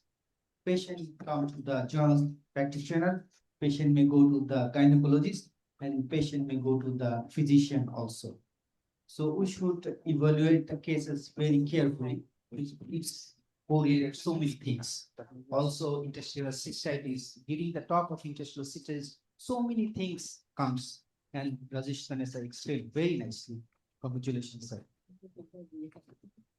So within a couple of few minutes, I'm reaffirming the LUTS, diagnostic update, medical therapy, surgical and MST. And beyond the male prostate, there are so many things also included in the lower intake syndrome. And last of all, take home message. You know, lower intake syndrome is not a diagnosis, it's a symptom complex. European Urology Association, the terminology now separates the histological findings, benign prostatic hyperplasia, from the functional consequence, bladder outlet obstruction, and symptom complex frequently, but not always it coexists. What are these? First, the storage symptom. That means urgency, frequency, nocturia, urge incontinence, now framed within the overactive symptoms complex. Next, the voiding symptoms. What are these? The hesitancy, weak stream, and intermittent stream, and straining and splitting of the stream. These are the voiding symptoms. Last, the post-micturition symptoms. Sense of incomplete emptying and post-voiding bleeding. These are the things may happen. Sometimes it comes one and sometimes may come with the complex situation. So we should categorize these things which is predominant. We should take the predominant one, not the complex one. We should categorize these things carefully. So beyond the bladder outlet obstruction, so many things involved with this lower intake symptoms that may involve the metabolic syndrome, that may involve rectusal dysfunction, nocturnal polyuria, and new rectusal factors also may incorporated with these symptoms. So we should be careful and we should evaluate these things. In metabolic syndrome, the central obesity, hyperinsulinemia, dyslipidemia are independently associated with the large prostate volume and storage LUTS. And rectusal dysfunction, that means overactivity or underactivity during the filling and voiding phase, and that also outlet resistance may occur. Nocturnal polyuria, distinct, frequent, under-recognized driver nocturia, needs to bladder diary and just an alpha blocker. So during workup, how can we proceed? Some things we should do for the generalized patient and some things we do for the specific patient and specific situation. The focus on history is very important. Some patients come with the long history. Some patients come with a very short history of LUTS. We should careful about the history taking, and comorbidity is also very important. That also correlate with the symptoms. That means diabetic, cardiac disease, or any neurological disease. Symptom score is very important, and physical examination, including digital rectal examination. As we are the urologist, we should do the digital rectal examination during the examination. Is very important. Then urine analysis is mandatory for all cases. If the patient comes with the lower intake symptom, we should go for the urine analysis. And post-void residue. If we write the ultrasonogram of the KUP, that's results comes without pelvic post-void residue. So we should write down the ultrasonogram of the kidney, ureter, bladder, KUB, prostate, and PVR, post-void residue. This is very important. And write down the uroflowmetry. So these are the common things. And when we added something special, because when we suspect there is a overactive bladder or interstitial cystosis like this, we should carefully take the request the patient to do the bladder, maintain the bladder diving and frequency volume chart also. Sometimes a patient comes with the urinary tract symptoms and we did the digital rectal examination, we found the abnormality. Then if the patient is elderly, then we should write down the PSA test. It's very important. Not for the younger patient, not for the patient of the 25 years, but if the patient comes with the after 50 years, we should write down the PSA test. Is very important. Then renal function test, if there is a deterioration in ultrasound, I found the deterioration of the upper tract, there is a hydronephrosis, we should write down the kidney function. Is very important. And if there is a post-void residue is high, then upper tract imaging is very important. We should do this because patient may come with the post-void residue, patient may come with the hematuria, may present with the history of a stone disease. In that situation, we should evaluate the upper tract. Then how can I differentiate the lower intake symptom in overactive bladder or underactive bladder like this? In that situation, before prescribing any medicine for the overactive bladder, we should categorize specifically this is overactive bladder. And in that situation, if feasible, if available, we should go for the urodynamic study. But urodynamic study is not available in all centers. But if this is available, before prescribing the overactive bladder drugs, we should do the urodynamic study. And last of all, we should, the urologist, we should do the cystoscopy. It's a visual impression. We can see the urethra, we can see the prostate, we can see the bladder neck, we can see the any change inside the urinary bladder. So after that, the completion of the workup, then medical management. We categorize the things, whether to go for the medical management or go for the surgical management. And when we think about the medical management, we select the drugs, what drugs is appropriate for that particular patient. Not for, drug is not common for all patients because there are so many drugs is available. This alpha blocker is the first line. If the alpha blocker is the first line of treatment, we always prescribe the alpha blocker. There's so many things, alpha-jocin, terazosin, silodosin, tamsulosin, these are available. And this acts on the selective alpha-1 blocker that acts on the prostate, bladder, neck, lower end of the ureter also. So if we want to, there's a prostate volume is high, this is big prostate. So we can, if the patient is elderly, then not for the young patient, prostate volume is more than 40 milligram, then we can think about the 5-alpha reductase inhibitors. So they took some time to for the getting the better benefit by 5-alpha reductase inhibitors, at least 6 to 12 months, and IPSS symptoms low down and volume also low down within 2 years. So before prescribing the alpha reductase inhibitors, we should be careful about the age of the patient, the size of the prostate also. Sometimes patient himself introduce the drug, that change the drugs. In our country, the pioneer pharmaceutical company that produces the tamsulosin is known as Euromax brand name. But another drugs, 5-alpha reductase Urodart is available. When they combine the both drug, they named as the Uromax D. So one patient getting the Uromax, he's fine. But another patient getting Uromax, he's not getting so much improvement. She talked another patient, another colleague during the morning walk like this. He said that I'm getting improvement after taking the drugs that is double strength drug. What is double strength? Uromax D. This is not double strength. Uromax D is a Uromax, that means tamsulosin and dutasteride combination.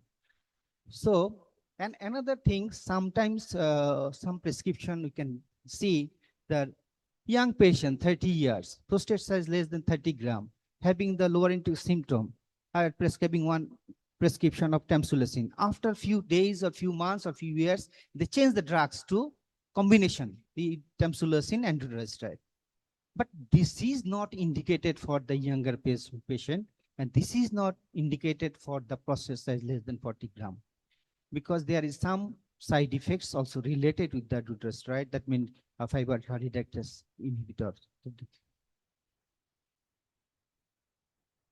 So sometimes we prescribe the anti-muscarinic drug. The still first line per European Urology Association for overactive storage symptoms, extended release formulation is better.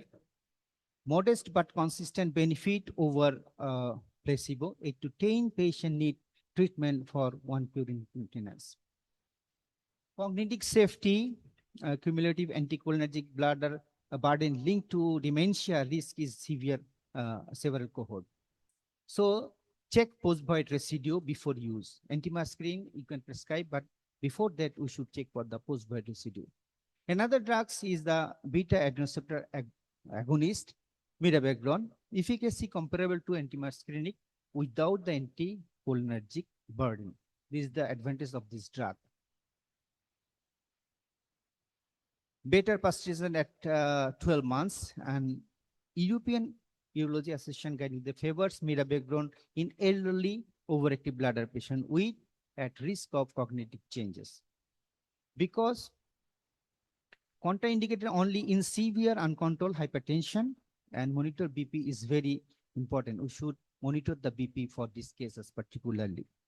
Mirabegron approved in Japan, other tests, and this is also available in our country. So these are the thing, combination therapy, second line, but increasingly the norms. When we prescribe the second line, when we prescribe the combination, these is the things. Well, sometimes we combine the alpha blocker with antimuscarine, sometimes we combines the alpha blocker and beta agonist, and sometimes alpha blocker and 5-alpha reductase inhibitors. This is commonly done, but we should careful about this. Prostate should be more than 40 gram, and patient not in the younger age group. This is very important. Sometimes we prescribe also PD5 inhibitors and alpha blocker. With the patient having the erectile dysfunction with the lower interest symptom, then we should careful about prescribing the drugs. We can prescribe to relief of symptoms and also treatment of the erectile dysfunction. That in that particular cases, which can prescribe the drugs, that means combination drugs, that is alpha blocker and tadalafil, or can prescribe separately, no harm. Which drug is available, it depends on.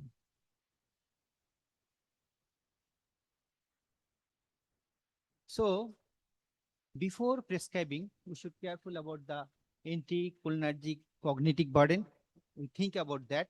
Then alpha reductase sexual dysfunction side effect. We think before prescribing the 5-alpha reductase inhibitors, we should talk to the patient.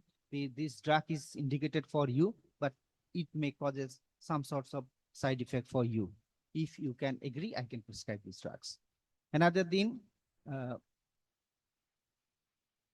retreatment is common. This is the already I told that sometimes it needed. So American Urology Association amendment, in one view, you can see the prostatic urethral lift. This is not commonly practiced. Water vapor thermal therapy, this is they written their books, but we are not practicing in our situation in our country. But another thing is the holmium laser enucleation of the prostate we use regularly. in Bangladesh, Rajasthan, in I think 2013. He went there and showed me. After that, in our country, HOLEP is regularly practiced. Holmium laser enucleation of the prostate. And another thing, the thulium laser. This is common in our country. And prostatic embolism, artery embolization. This is not common. We are not doing these types. And temporary implant. This is not common in our country and our situation also. So matching the procedure to prostate size, this flow chart we can easily categorize. If the small but symptom, there is obstructive symptom and we categorize, this is obstructive, this is less than 40 cc, then HOLEP we can do, and we can do THULEP and TIPD also done. Average 30 to 80 gram, then HOLEP is THULEP is common. And larger than 80 to 150 TURP, TUVP, all things can be done. And larger than the 150 cc, simple prostatectomy, open or laparoscopic, that is common written in books, but in practical situation and practical scenario, most of the urologists do not go for the prostatectomy.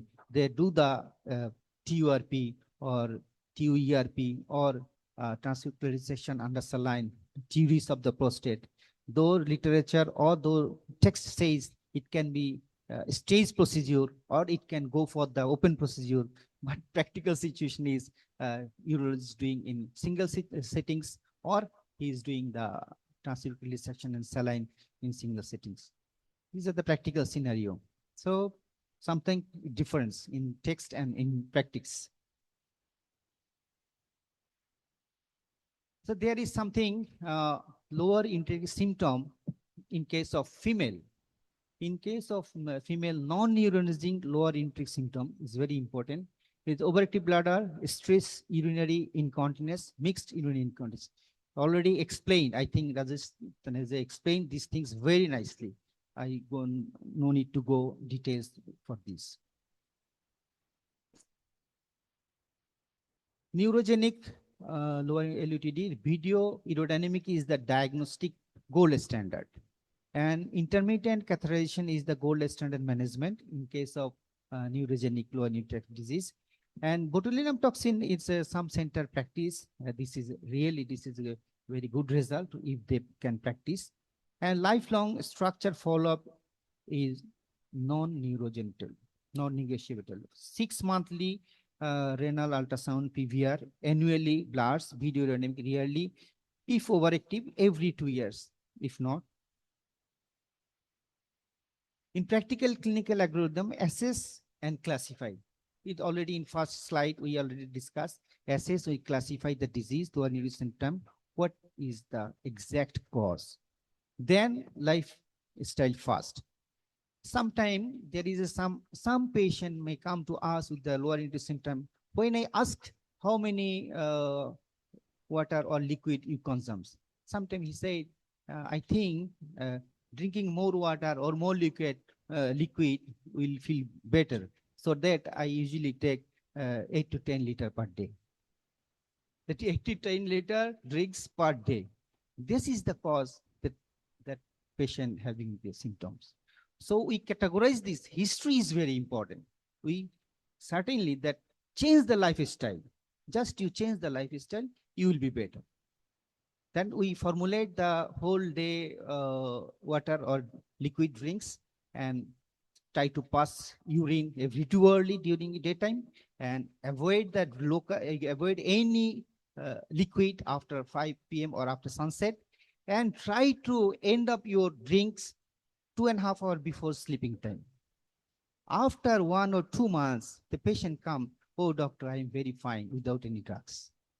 So history is very important to treat the lower intake symptom. So for that reason, we say the lifestyle fast. Match drug to symptoms. We should careful to prescribe the drugs, not to prescribe in one drugs for all patients. We should categorize the patient, which drug is suitable, which drug is fit for these particular cases. Then we should reassess. Sometimes we prescribe the drugs and is continuing. No, we should reassess. We thought we can, sometimes we can say that the drug holiday. Drug holiday means we can stop the drugs for few months or few days If the patient symptoms free, then okay, no problem. You can stop the drugs. If the symptoms again persist, again appear, then start the medicine. So drug holiday we can assess. Individualized surgery, when there is no significant improvement after the medication, or when during assessment we assess the drug is not feasible for this case. If the prostate volume is high and there is a median lobe protrusion, the median lobe protrusion is notorious and it will not cure after medication. That means the patient needs surgery, any form of surgery, TURP, TUEP, or TURIs of the prostate, like this. So surgery, then counseling and follow-up. Counseling and follow-up is very important. Though after surgery, every patient may develop, or some patient may develop retrograde ejaculation. Though the elderly, even then we should counsel about that. And sometimes may patient develop stress incontinence, or like this, very few percentage of group develop this, but we should counsel. During surgery and after surgery, there are some side effects related with the surgery. No, there is no surgery without any side effects. So if we careful and if we counsel the patient properly and really it needs surgery, then patient can go for surgery. No harm. So this is the keynote take-home message. That means lower urinary symptom, assess storage, voiding, post-micturition symptoms separately, and treat the dominant clusters. This is very important. We should treat the dominant cluster. Beta agonists are relapsing overactive bladder therapy, comparable efficacy to anti-muscarinic with the better cognitive and tolerability safety profile.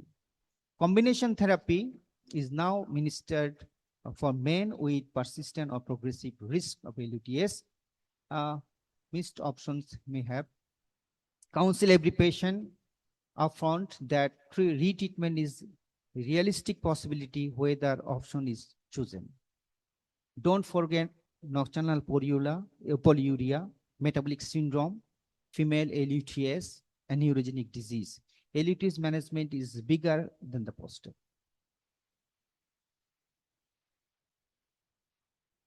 Thank you all. I think I can finish in time, and very welcome any question. Sure. Thank you, Dr. Mohammed, for your very elaborative talk that will give us the essential information related to the lower urinary tract symptoms. One point that I compliment you is that most of the patients, some patients, they are coming up with the lower urinary tract symptoms, and they took large amount of water. So because they keep in mind that taking a lot of water is good for the health. So for my patients as well, I try to reduce the water intake, and then just like you, after sunset and 2 hours before, we need to stop the water intake 2 hours before bed and complete emptying of the bladder just before going to bed. Right? So that is a good point. And not each and every case of LUTS are not the disease condition, and they are somewhat related to the behavior of the patient. That is one point that is very good. Okay. So thank you, Dr. Mohammed, for a very clear presentation related to lower urinary tract symptoms. So please congratulate Dr. Mohammed along with me by applauding. Thank you. Thank you, sir. Thank you. Now the floor is open for questions and discussion.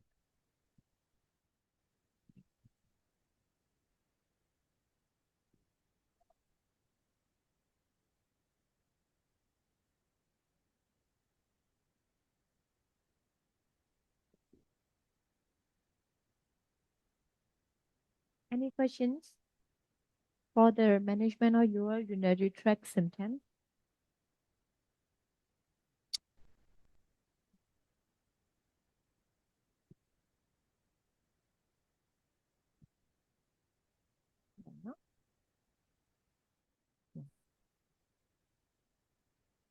Now, I would like to invite for the exclusive product presentations of Mr. Vijay Kumar, Senior Director, International Business Kiran Institute of India.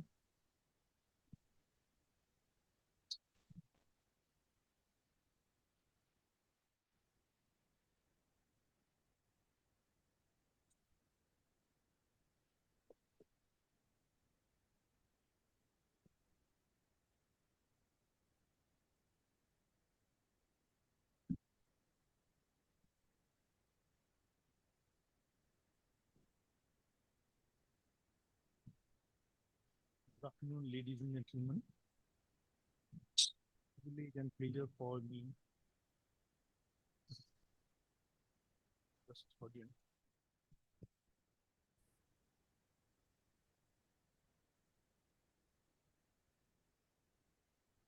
I would be really delighted to make a presentation on the work that we do at Serum.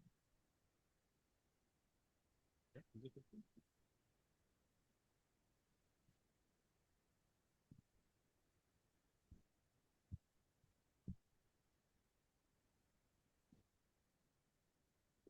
Yeah, thank you. So now I would be making a presentation which is rather a techno-commercial presentation. You heard from the urologists all about the science and my colleague Dr. Hit Sharma on onco-BCG. Vaccines are a game changer in the public health space. It is said that investment of $1 in vaccine program is able to give a return of $52 in terms of the treatment for the patient, the labor cost, and the productivity loss. Between 1920 and 2020 and 2030, it is estimated that with vaccines treatment for 10 pathogens in 93 countries, 32 million lives can be saved, primarily for the children under the age group of 5. Serum is committed to developing vaccines for the infectious diseases for shaping the healthier future. The guiding principle and endeavor is to produce quality vaccines and supply for the protection of the children from birth onwards globally. We had the opportunity to supply about 3.58 million doses of COVID vaccine to Myanmar. We do have some very exclusive products in terms of our hexavalent vaccine, which is the world's first hexavalent vaccine with wholesale pertussis. We have meningitis pentavalent vaccine, which is the world's first pentameninge with serotype X coverage. We have HPV, human papillomavirus vaccine, which covers 4 serotypes.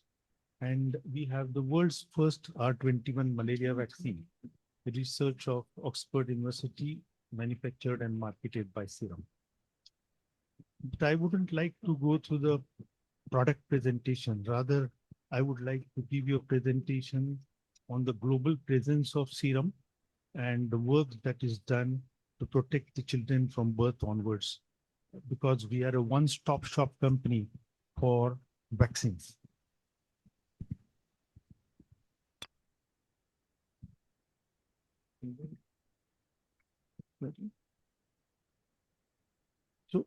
So we are the world's largest vaccine manufacturer by number of doses. So Serum Institute belongs to Poonawalla group of companies. We have 2 vaccine manufacturing companies. One, Serum Institute based at Pune, India, spread over almost 100 acres, that is about 40 hectares, employing 10,000 people. We have Bilthoven Biologicals, a company based out of Netherlands, where we have 500 Dutch people working for us. Poonawallas have other varied interesting pharmaceuticals, biotechnology, real estate, aviation, etc. This is the facility site. spread over a big area. And this is the biggest facility for manufacturing of vaccines in the world. We have scaled up various path-breaking technologies and products over the last 5 decades, achieving huge economies of scale and resulting in optimization of costs. We have, I think, the biggest portfolio of vaccines in the world. I would like to now quickly take you through a 5-minute film, which would give you a very elaborate idea on the activities that we do at Serum.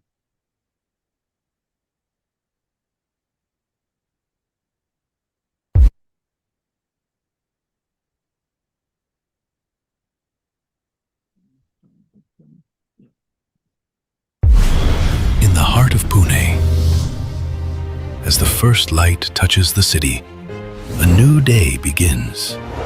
A day dedicated to hope and healing. Each new day stands on the back of a legacy spanning 6 decades. Founded by Dr. Cyrus Poonawalla, the intent behind Serum Institute of India was clear from the very beginning. My father founded Serum Institute in 1966 with one clear objective in mind. No child should have to compromise on a healthy future based on where they are born or their socio-economic status. That belief still drives everything we do today. Guided by that simple but powerful thought, Serum Institute of India is today the largest manufacturer of vaccines by number of doses in the world. Every morning, our work begins with a purpose: to ensure that life-saving vaccines reach those who need them the most. From this facility, each vaccine begins its journey.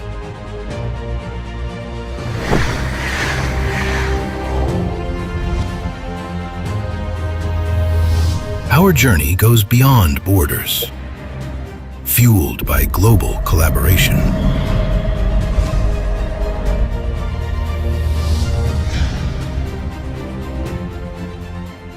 Across continents, a shared commitment to advancing global health unites us. Our journey extends to every corner of the globe, with facilities working tirelessly to make distribution seamless.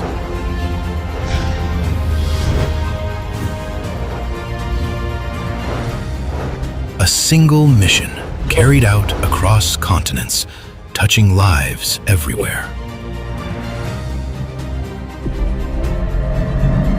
Our distribution channels are the lifeline that connect us to the world.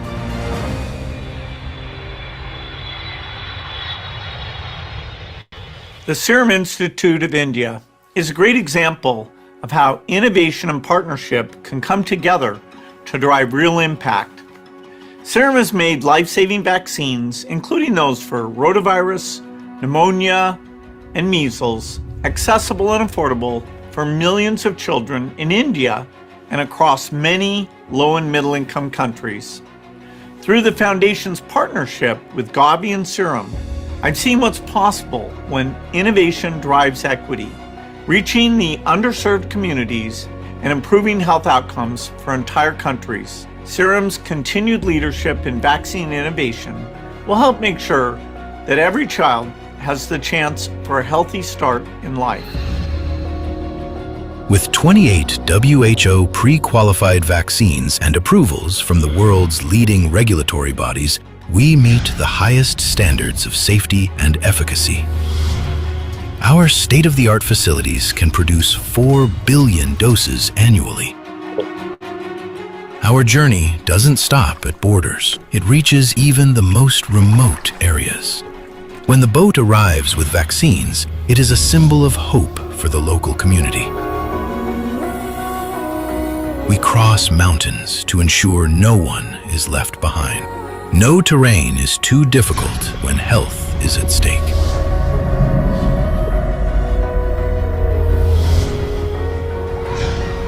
When the vaccines arrive, we see a future for the children. In every remote corner, hope arrives in these vials. Every hour of every day, the partnership between Gavi, the Vaccine Alliance, and Serum Institute of India is helping to protect children across the world against some of the world's deadliest diseases.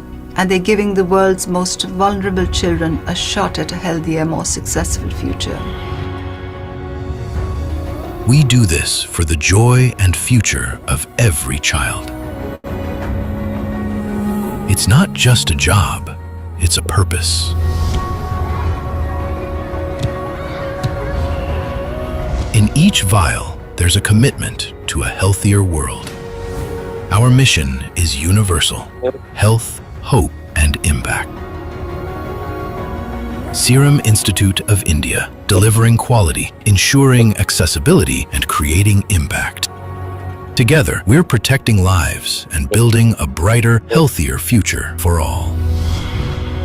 We have invested in cutting-edge automation and equipment, adhering to the highest quality standards of over 170 nations, including standards set by the World Health Organization, EMA, and the US FDA. In a pandemic, speed matters. In 2021, we built the world's largest pandemic facility, which produced 2 billion doses of COVID-19 vaccines.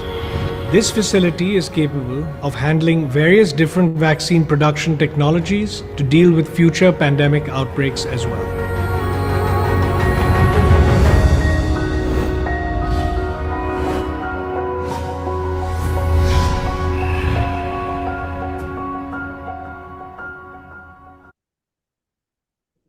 As an overview, we have successfully scaled up various path-breaking technologies over the last 6 decades, achieving huge economies of scale.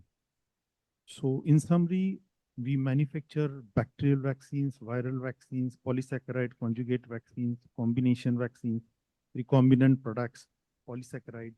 In fact, all technologies that are possibly possible at the moment. So it is estimated that 65% of the children on the planet receive at least one vaccine manufactured by Serum Institute.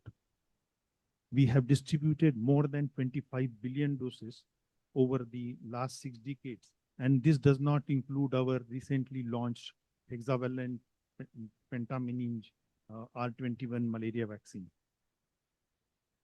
So these are the 25 billion doses that were injected over the last 5-6 decades.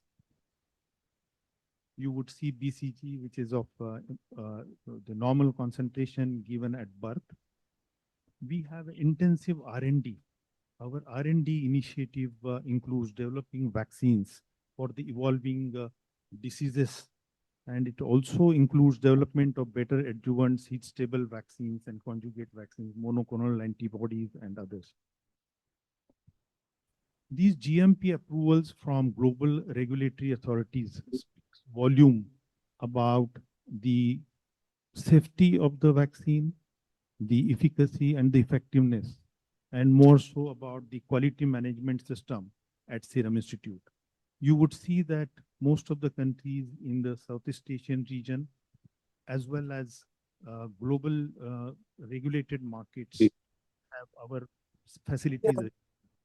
There are different types of GMP audits that are conducted by the regulators. So we have also the desktop approval from Philippines and Thailand and many countries. In fact, our COVID vaccine facility was approved by US FDA and EMA. So these are the major achievements. So in terms of COVID and Covovax, Covishield was the technology from Oxford, UK, and Covovax from USA. We have supplied more than 2 billion doses. In fact, 90% of the vaccination with COVID in India was from Serum Institute. We have reduced drastically the many serotype of meningitis in sub-Saharan Africa. We even now have 90% of the global BCG supply. We have eradicated rubella from the Pan-American countries, and we have saved more than 24 million lives with our measles vaccine. And there are many more which I would think that would add the number of vaccines that would be injected globally. We did not stop at only selling what we have. This is a pandemic preparedness facility. It is a warmed up facility, keeping in mind the evolving infectious diseases. It's a huge facility wherein we can manufacture millions of doses at short notice. The only thing is once we get the strain from WHO or any global agency, we can roll out millions of doses, which is very important to have them when the pandemic occurs. So this manufacturing facility can handle the mRNA, live attenuated virus, inactivated viruses, and even recombinant basis technologies. So this is just warmed up. It does not manufacture any vaccine at this moment, but this is kept keeping in mind the future pandemics that may happen. In terms of our global footprint, and especially the footprint in Southeast Asia, we follow the protocol to the T, and we have, as you see, most of the products registered in Thailand, Philippines, Indonesia, Malaysia, Vietnam. And in fact, we have our OncoBCG registered in Thailand, Indonesia, Myanmar, and this is the supply position in Southeast Asia, wherein we practically supply most of our products in all the key countries in Southeast Asia. Our presence in Myanmar has also been good. We have all these vaccines registered with the Ministry of Health, including OncoBCG. We had launched OncoBCG. This is in a way a relaunch of OncoBCG to create the awareness. And these are the products that we supply to Myanmar through UNICEF. So out of the 11 antigens which are used in the extended program of immunization in Myanmar, we supply these 4. Of course, we manufacture all the 11 types, but when it comes to UNICEF, they have to allot the products to all the manufacturers. So going forward, I believe our share in the UNICEF supply to Myanmar would also increase. This is our presence in the private market.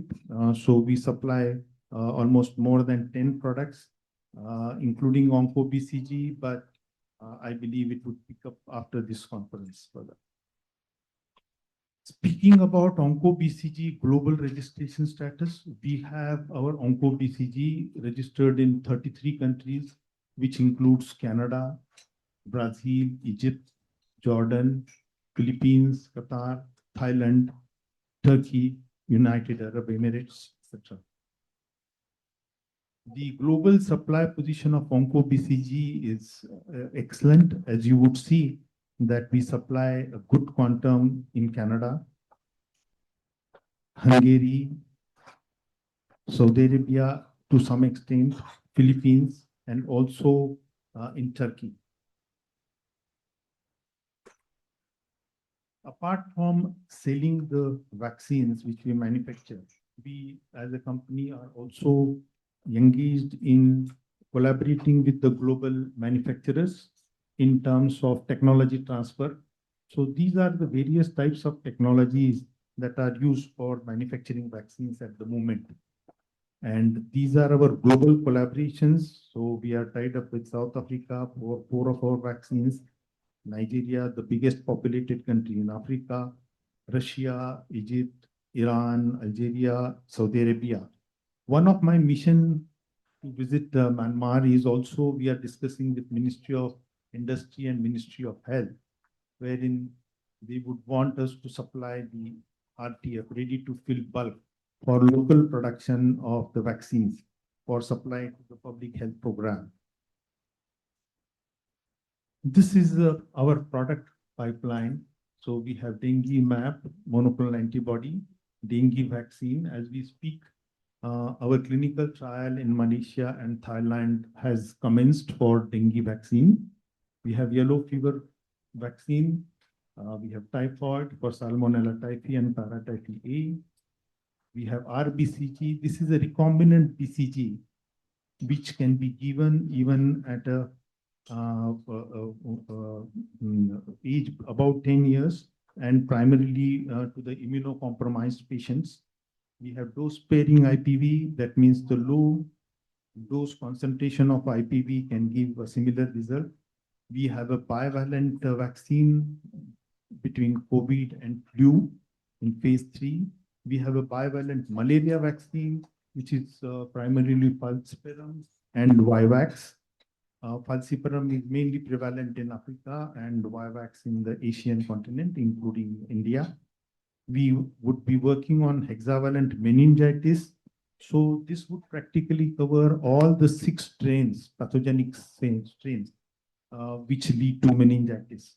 So this also would include B, which is primarily present in the regulated or developed world. We are working on pneumococcal vaccines. It's at a preclinical development stage, and monkeypox. This is the trial that has just commenced in Malaysia and Thailand for dengue treatment developed by Serum Institute. So in all, we are a one-stop shop for vaccines, right from BCG, which is given at birth, to our pentameninge, which is a one-dose regimen for lifetime. And we are working on many more new vaccines for the infectious diseases. Thank you, and thank you for your attention.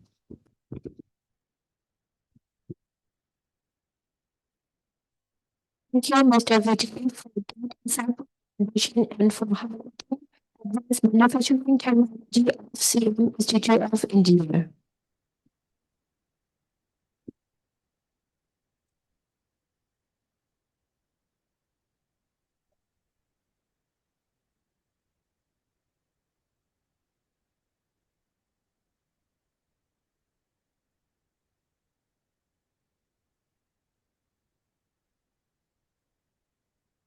Yes, any questions? Urology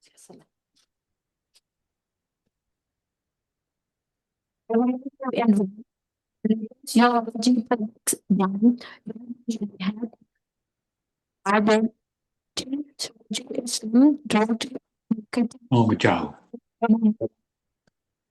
Pharma Company Limited.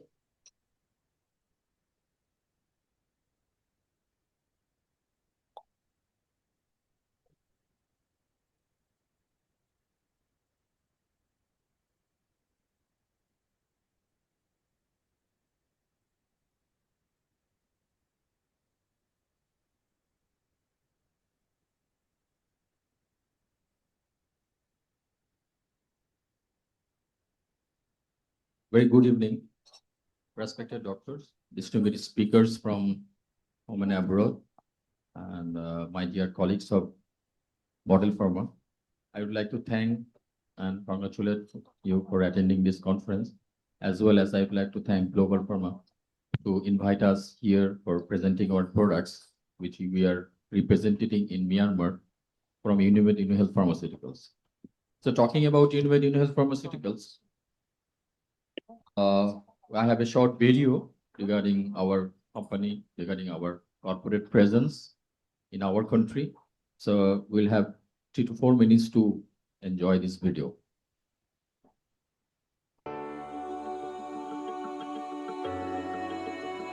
In the quiet embers of the soil, miracle begins. From a tiny seed, life is awakening, reaching for the light. With care, patience, and love, it transforms, reaching towards the sun. Every great journey starts with one small step. Dedication is our soil, innovation is our sunlight, and trust is our water. Each and every small step has been taken with care, vision, and commitment. Our journey has started with an impactful vision to create a healthier world for the people of Bangladesh. Through consistent innovation, relentless efforts, and an unwavering commitment to quality, we have grown over last 2 decades. We started our journey back in 1996 when I had the opportunity to develop an independent organization with the support of a number of talented professionals. Together, we started building a team and then we developed a plan to represent international organization for world-class healthcare products. Unimed UniHealth Pharmaceuticals, a trusted name in the pharmaceutical industry of Bangladesh, dedicated to innovation, quality, and care, with a commitment to improving lives. We are specialized in manufacturing and delivering a wide range of high-quality medicines from our state-of-the-art manufacturing plant situated in Gazipur. We have successfully introduced a number of new chemical entities to meet up the well-being of the patients of Bangladesh. Our mission is to provide high quality and affordable pharmaceutical products developed with innovative technology to prevent, treat, and reduce the burden of illness and enhance patients' well-being. In the pharmaceutical industry, the key to success is to ensure a strategic balance between innovation and compliance. Innovation in technology and product marketing approach should always be aligned with the regulatory framework of the country. Particularly in the generic pharmaceutical industry, the key to success is to bring products comparable to the innovator as quickly as possible to the market. At Unimed UniHealth, we ensure the highest quality products from the very beginning through the procurement of active ingredients and excipients from the selected and controlled sources, systematically processing within well-designed and highly equipped facilities to comply the regulatory requirements, maintaining CGMP, GLP, and ISO standards.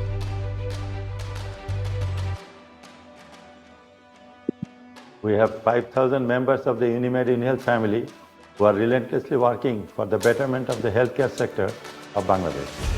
Today, we are providing more than 700 products in different therapeutic areas. In every day, our dedicated sales forces provide the most updated product-related medical information to our physicians. Our strong distribution channel cover almost all districts of Bangladesh. This is our story, a journey of growth, care, and commitment to a healthier tomorrow, rooted in a dream that continuously flourishing. Unimed UniHealth Pharmaceuticals, dedicated to serve you.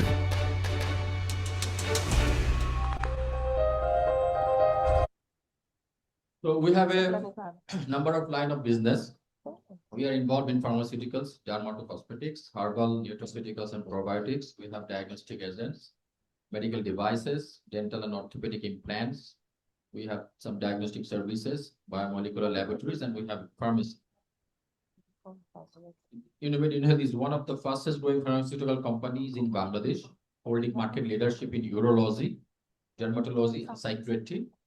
We have a manufacturing more than 350 products and many products in pipeline. This is a company of 5,000 plus employees, and we represent more than 10 global companies as a marketing partner in Bangladesh. Among them, Abbott, FP, Laboesium, Bioderma, Gilead, Janssen, and Biopharma is more popular.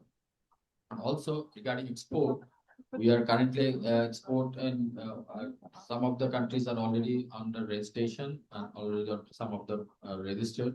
So we are exporting our medicines in different countries worldwide. So in Bangladesh urology, we have a strong footings from the last decade, and we are the brand leader. We are holding the brand leadership in many brands in Bangladesh urology. We have footings in BPH, bladder dysfunction, sexual dysfunction, urinary tract infection, and urinary burning market. So we have already registered 5 products, and some are under process. Among them, Utromec, which is mirabegron, beta-3 agonist, Urodart is dutasteride, Rapacin, 8 mg, which is silodosin, Citra K, which is potassium citrate, and nitrofurantoin under the brand name Humectin. And some Two other brands are already under process, which is Utrovin and Bithacol, which is Bithanicol. Talking about BPH, already our today's speaker, Professor N.I. Priya, already described it more elaborately. Still, so BPH is a very common clinical condition in your daily practice in aged male population. This is also known as enlarged prostate, and BPH is most common prostate problem for more men over 40 years. And it affects about 50% of men aged 51 to 60 and up to 90% of men over 80 years. It has some symptoms which can be classified as irritative and obstructive, already described by our today's speaker. Management goal comprises to provide immediate symptom relief to the patient, at the same time to improve urinary flow and to delay or prevent the progression of the disease. So management options can be watchful waiting or some oral medication with alpha blockers, 5-alpha reductase inhibitors, combination of 5-alpha reductase inhibitors and alpha blockers, and PDE5 inhibitors. And finally, surgery. According to AUA and EAU, their current guidelines recommend alpha blocker and 5-alpha reductase inhibitors either alone or in combination as appropriate treatment option for managing BPH or LUTS. And also NICE is saying the same thing to offering a combination of an alpha blocker or 5-alpha reductase inhibitor, either alone or in combination for prostate estimated to be larger than 30 gram or PSA more than 1.4 nanogram per ml. So alpha blockers usually relaxes the smooth muscle of the bladder, neck, and prostate by preventing the binding of norepinephrine. So alpha 1A and alpha 1D mostly involved in the prostate muscle relaxation and relieving the BPH symptoms. So these are the pharmacological selectivity profile of alpha blockers, where doxazosine from doxazosine to silodosin, which is the most latest and uroselective molecule for BPH management, which having a high selectivity for alpha 1A than alpha 1B. An ideal alpha blocker should have very high affinity for prostate, that is alpha 1A, and it should have a very low affinity for alpha 1B to decrease the side effects. So we are offering Rapacin, the once daily formulation of silodosin 8 mg capsule, which is an advanced, selective, and effective option for BPH. So it has a high selectivity for alpha 1A, and which is the ratio is 162:1 for alpha 1A and alpha 1B receptors compared to tamsulosin. It holds around 16 folds higher affinity for the alpha 1A adrenoceptor compared to tamsulosin. It works rapidly. It will improvements within 2 hours, and the significant reduction of BPH symptoms can be obtained within third day. It has a higher superior efficacy compared to tamsulosin, and the efficacy is continued up to 12 weeks in different clinical trials, where the IPSS symptoms improved compared to tamsulosin within 12 weeks. There's a challenge of having retrograde ejaculation as a side effect of higher selectivity silodosin, as it is highly selective for alpha 1A. It provides some side effects like retrograde ejaculation, where 28% of patients experience retrograde ejaculation, where 79% of the men who experience retrograde ejaculation classified it as mild, and among them, 3% of those affected cited retrograde ejaculation as a reason to stop treatment. So it has a proven safety profile up to 1 year with a low rate of orthostatic and vasodilatory events. Another goal of BPH management is to delay or prevent the progression of the disease. To delay or progression of the disease, we are offering Urodat, which is dutasteride 0.5 milligram liquid fill capsule to arrest the disease process. So our product Urodat is formulated in liquid fill soft gelatin capsule, which ensures improved bioavailability, enhanced solubility, and enhanced stability. It also ensures better dihydrotestosterone control and total prostate volume reduction than compared to finasteride. And it shows significant reduction in prostate-specific antigen than finasteride. There is more prostate PSA reduction compared to finasteride in clinical trials. And also it is a safer option than finasteride in respect of 8 times lower risk of ejaculation disorder than finasteride and 5 times lower risk of erectile dysfunction and decreased libido than finasteride. So this is a safer option than finasteride. Besides BPH, OAB is a very common clinical condition as described by today's speaker, Professor Mohammed. So OAB, ovarian bladder, is a highly prevalent condition in both male and female. OAB is defined as urgency with or without arch incontinence, usually with frequency and nocturia, in the absence of any pathological condition. And in most cases, the incidences are underreported. OAB has a significant impact in quality of life of male and female patients. It has impact in physically, psychologically, socially, domestic, occupational, and sexual. The management includes lifestyle modification, medical management, neuromodulation, surgical management, and managing leakage by pads and appliances. The medical management comprises antimuscarinic drugs, beta-3 receptor agonists, combination of antimuscarinic and beta-3 receptor agonists, and sometimes tricyclic antidepressants like imipramine. So we are offering Utromec once daily, Utromec 50 mg, which is a mirabegron modified release tablet available in Myanmar, a potent and selective beta-3 adrenoceptor agonist for OAB. The mirabegron is the first FDA-approved beta-3 adrenergic agonist. It works on detrusor muscle during its storage phase, and mirabegron showed very low intrinsic activity to beta-1 and beta-2 adrenoceptors. It significantly reduced incontinence episodes per 24 hours, where mirabegron 50 mg provides higher efficacy compared to the lower dose, and the efficacy maintained through the 12-week treatment period. Not only incontinence episodes, it also improved micturition frequency. It reduces the micturition frequency per 24 hours using mirabegron 50 mg, having a higher efficacy, and it increased the mean volume of urine voided in milliliter per micturations. So mirabegron 50 mg, that is Utromec, has a higher efficacy than the lower dose of mirabegron 25 mg.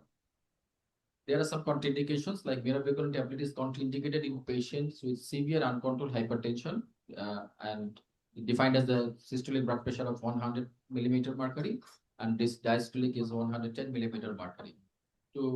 For some patients, vibegron is safer option for this group of patients, where we have recently launched vibegron in our country the last month to minimize this, to have a special concentration of this type of patients. Those are contraindicated. Also, for pregnancy and lactation, mirabegron is not recommended during pregnancy unless women have planning to be pregnant. Mirabegron should not be administered during breastfeeding, and there were no treatment-related effects on mirabegron on fertility. Besides the OAB, another common clinical condition is UTI. So urinary tract infection is a very common clinical problem in your daily findings. All the organisms, Escherichia coli is the most common uropathogen, but antimicrobial resistance become an alarming issue for UTI management nowadays. In all developing countries, it is a very common issue and alarming issues. So nitrofurantoin revealed the least resistance to E. coli in Bangladesh in a different clinical trial done in Bangladesh. It has found that only 4.7% having only 4.7% resistance against E. coli. So we are offering Umactin, which is a brand of nitrofurantoin. It is the return of an old friend in the wake of growing resistance. So according to a journal of British Journal of Urology, they have titled the molecule as the return of an old friend in the wake of growing resistance. So this is a very good molecule in coming days and in these rising resistance rates. According to IDSA, that is Infectious Disease Society of America, European Institute of Urology, NICE, ESC, MID, they have recommended nitrofurantoin as the first choice for the treatment of uncomplicated cystitis and pyelonephritis in women. So it has an extraordinary multimodal mode of action. It has a 92% microbial eradication rate with 100% patients free of symptoms. It ensures high urine concentration, which is up to 250 microgram per ml, and it is a safe pregnancy under the category B. So nitrofurantoin has both acute and chronic dosing options. For acute and uncomplicated UTI, the BD dose, that is Umactin BD capsule twice daily for 7 days is the recommended dose. And for surgical prophylaxis, the Umactin BD, or there is BID dose twice daily for 4 days from the day of the procedure. And for chronic use, we have Umactin 100 capsule 6 hourly for 7 days, or for long-term suppression, Umactin 50 capsule once daily as long as clinically indicated. You can have both acute and chronic management options with nitrofurantoin. Finally, dysuria is a very common clinical condition during UTI or any other time, that is burning urination. The most common cause of dysuria or painful burning urination is UTI, particularly cystitis. Urinary alkalizers can provide temporary symptom relief, and urinary alkalizers primarily to work to raise urine pH, which in theory aids in the symptomatic relief of dysuria. So we are offering Citrake, a solution of potassium citrate and citric acid monohydrate, which is in the bottle formulation with a 200 ml bottle, which is a pineapple flavored formulation for dysuria relief. So Citrake significantly increases urinary pH and which ultimately reduces the symptoms of dysuria. And the potassium citrate alkalizes the urine by increasing pH. And citric acid binds with the insoluble stones to make them soluble. As a result, it reduces the irritation and pain during urination, and it acts as an inhibitor of nephrolithiasis. So dose and administration is very simple. So you have to take 10 ml of solution to be diluted with 1 glass of water, taken 3 times daily. Also, it can be used for children from 1 to 6 years of age. Their dose is half, that is 5 ml of citric solution, taken diluted with 125 ml of water to be taken 3 times daily. So this is our product, Citrake pineapple flavored oral solution. And thank you very much for your kind patience. We are thankful to you for your kind patience and grateful for your presence. And thank you very much from Union Pharmaceuticals. Thank you, Mr. Surajul Islam, for this presentation and for highlighting innovation, manufacturing technology, and pharmaceuticals.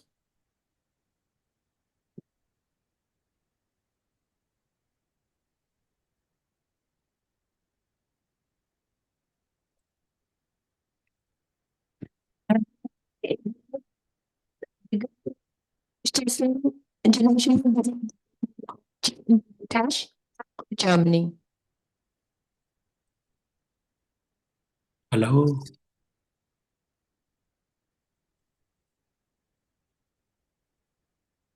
We can't hear. Yes.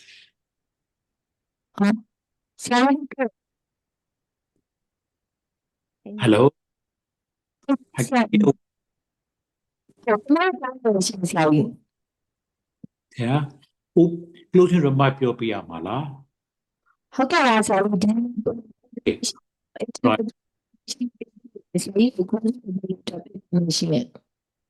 Right. Okay. Then I'd like to thank to all the speakers for the delightful presentation and the audience who had participated so actively in this symposium. And I'm sure that we all will have a new knowledge from this symposium, and I hope that such similar meetings will be possible in the near future. Finally, I'd like to thank Mr. Zolenso, Managing Director of the Healthy Unit Company Limited, and his staffs, wonderful staffs, for making this scientific meeting possible. Thank you so much. Have a nice day.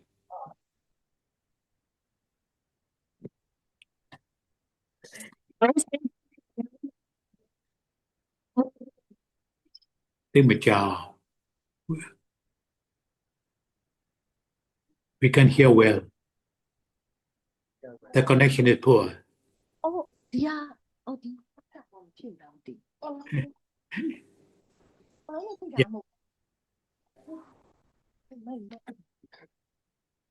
Yeah, no? Okay, ဆရာကြီးရှင့် Happy? ဟုတ်ဆရာကြီးကြားပြီလားရှင့် Happy, Javi. Come on. ဟုတ်ကဲ့ပါဆရာကြီးဟိုပါလေတပီတော့အခုတော့လေဆရာကြီး brother presentation လေးတစ်ခုတော့ကျန်သေးတယ်ရှင့်ဆရာကြီးဟုတ် Okay. ဟုတ်ကဲ့ပါဆရာကြီး So closing remark ပြောရမှာလားစောင့်အောင် ဟုတ်ဆရာကြီးခဏလေးစောင့်ပါတော့ရှင့် ဆရာလည်းသွားကြရှိ Okay. ဟုတ်ကဲ့ဆရာကြီးဟုတ်ဆရာကြီးအခုမှပိတ်ပေးလိုက်လေရတယ်ရှင်တပီတော့ဒီ section လေးကိုတပီတော့ပဲဆက်လိုက်မယ်ရှင်ဆရာကြီး We are going toပြောပေးမယ်နော် Okay. So yes, as a closing remark, I'd like to thank to all the speakers for their delightful presentation and the audience who has participated so actively in this symposium. I'm sure that we all will have new knowledge from this symposium, and I hope that such similar meeting will be possible in near future. Finally, I'd like to thank Mr. Zolenso, Managing Director of the Healthy Unit Company Limited, for making this scientific meeting possible. Thank you very much. Have a nice day.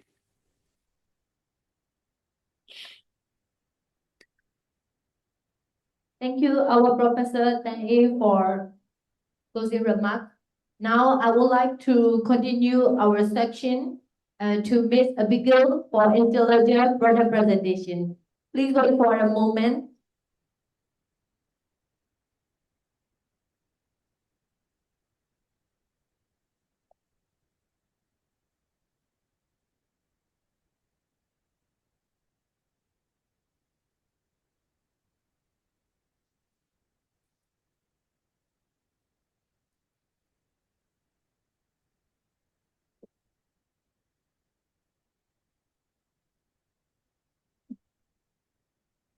Good afternoon. Thank you for the opportunity to present in this session. My name is Abigail Richardson. I am from Geomedics Pharmaceuticals Company in South Korea. I am representing Instilagel, which is a product that we're partnered with from Barco, Germany. So over the next few minutes, I kind of want to place a single procedural adjunct, which is Instilagel, in direct relation to the topics that we've covered today. So Geomedics, my company in South Korea, we signed up on an exclusive distribution contract with Barco in 2007. We have been importing and distributing Instilagel in South Korea for almost 2 decades. So the urologist and founder of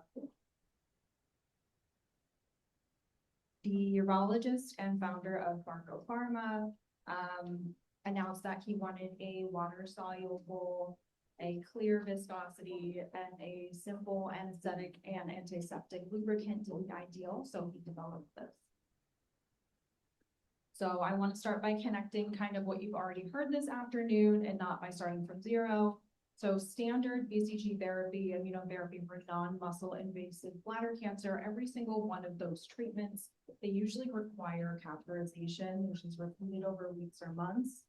And then for ICBPS, that leans very heavily on urodynamic studies and catheterizations as diagnostic tools.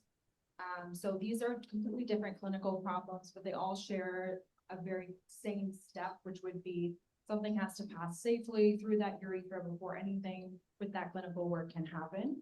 So that is the shared step where Instilagel becomes relevant. So the actual problem that we're solving is for pain. First for pain, so passing an instrument through that urethra is very painful, both for men and women. And then trauma. So if the urethra is not fully lined, you risk any kind of bleeding or any long-term strictures as well. And infection. So catheter-associated urinary tract infections. Those are one of the most common hospital-acquired or nosocomial infections worldwide, which accounts for roughly about 1/3 of those. So, okay, what is Instilagel concretely? It is lidocaine hydrochloride 2%, and that's for anesthesia. There's chlorhexidine digluconate, that's 0.05% for antisepsis. And it also has a hydroethyl cellulose base. And that one is more of a lubricating base that helps it stay visually clear during things like cystoscopies. And it's approved for adults and children from age 2. So what matters not as much as the others is the formula and the format. So it is a sterile and a steam sterilized pre-assembled syringe. So with clinicians, it should be no learning curve. It should be quite the same in handling. There's no piston that you need to fit on top of it or a tip to break off. It's just one pressure point and it's a one-handed installation. So it makes it very quick and easy. So it's individually blister packed. So it stays sterile right up to when you need it, especially in operating rooms. So it has lubrication, anesthesia, antisepsis, and this is all in one installation. So 2 figures are relevant here. We have Instilagel, which comes in 11mm syringes. We also have 6 ml, but it's not quite widely used. It's more for women and children, but standard practice is usually 11 ml. And that is based off of the male urethral length. So that should, if you fill the entire syringe, it should fill that entire length of the urethra all the way to the bladder neck. So it is making sure that it is fully anesthetized before any scopes or instruments are introduced. The bubble formation is very minimal, so it preserves that visual field, and it's precisely where that clear visualization supports that accurate tumor detection or documentation. These same requirements apply directly to any sexually non-IC or BPS. So any type of diagnostic cystoscopies with hydrodistension, it really depends on a well-anesthetized instrument passage. So there's a longitudinal factor that's worth naming for both indications, and that is discomfort at early surveillance or diagnostic visits which usually measurably affects whether a patient returns for the next one. So an in vitro study found Instilla gel reduced the viable MRSA rates by more than 5 orders of magnitude. So this is 99.9%. And this is within 5 minutes of exposure. So this is attributed to the chlorhexidine that works alongside that preservative system. And that matters a lot where MRSA is a concern in your patient population. It is recognized also by the German Society of Urology's S2K guideline, which is specifically for long-term intermittent catheterization in patients with neurogenic bladder dysfunction. And it's also referenced in guidance from urology nursing associations internationally. So the analgesic effect isn't just assumed. A randomized double-blind controlled, placebo-controlled crossover study measured this actual sensory threshold of the urethra and confirmed a real solid proof of this. So I want to make a brief note on delivery mechanics, since these don't really have a direct bearing on the outcomes that were just discussed, but it's also because of device engineering. So there's one pressure point, so you don't have to fit any pistons. There's very few steps, and the force that's required to actually press that and instill that gel is consistently low throughout the installation instead of spiking towards the end like some of the competitor products that are out there. And there's no suction or reflux effect, which can usually happen with some others as well. So the delivery is complete. There's very little gel that's left behind. So the dose that you want to give your patients is actually the amount that they receive. So again, another brief note I kind of want to put on real world adoption, since in this category, sustained clinical use over time is in itself a form of evidence alongside controlled studies that are already presented. So Instilla gel was introduced into the UK in 1987 and then subsequently was adopted into national catheterization practice, and now it's the gold standard for catheterization. I raise this not as a commercial point, but because a sustained guideline-supported adoption across multiple health systems is a very relevant data point when evaluating any type of adjunct at this scale. So I'm being mindful of time because we are running over, but I want to thank the speakers and the faculty for today's program. And I can also answer any questions. Thank you.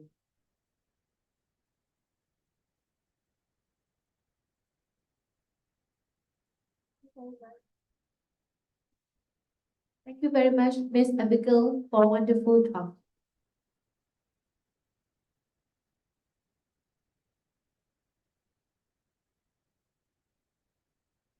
Anyone have a question?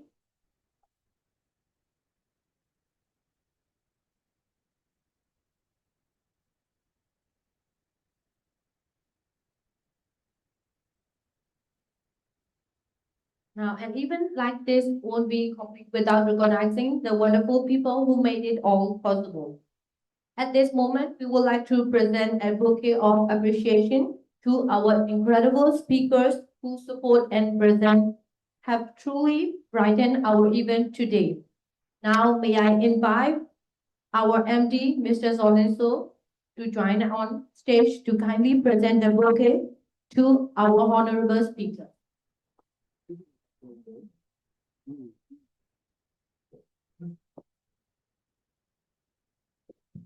For that, I would like to invite again our MD, Mr. Zhao, for vote of thanks for all the audience and all the moderator and speaker.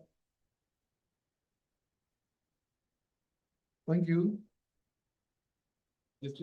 Distinguished moderator, esteemed speakers, honored guests, colleagues, and dear friends.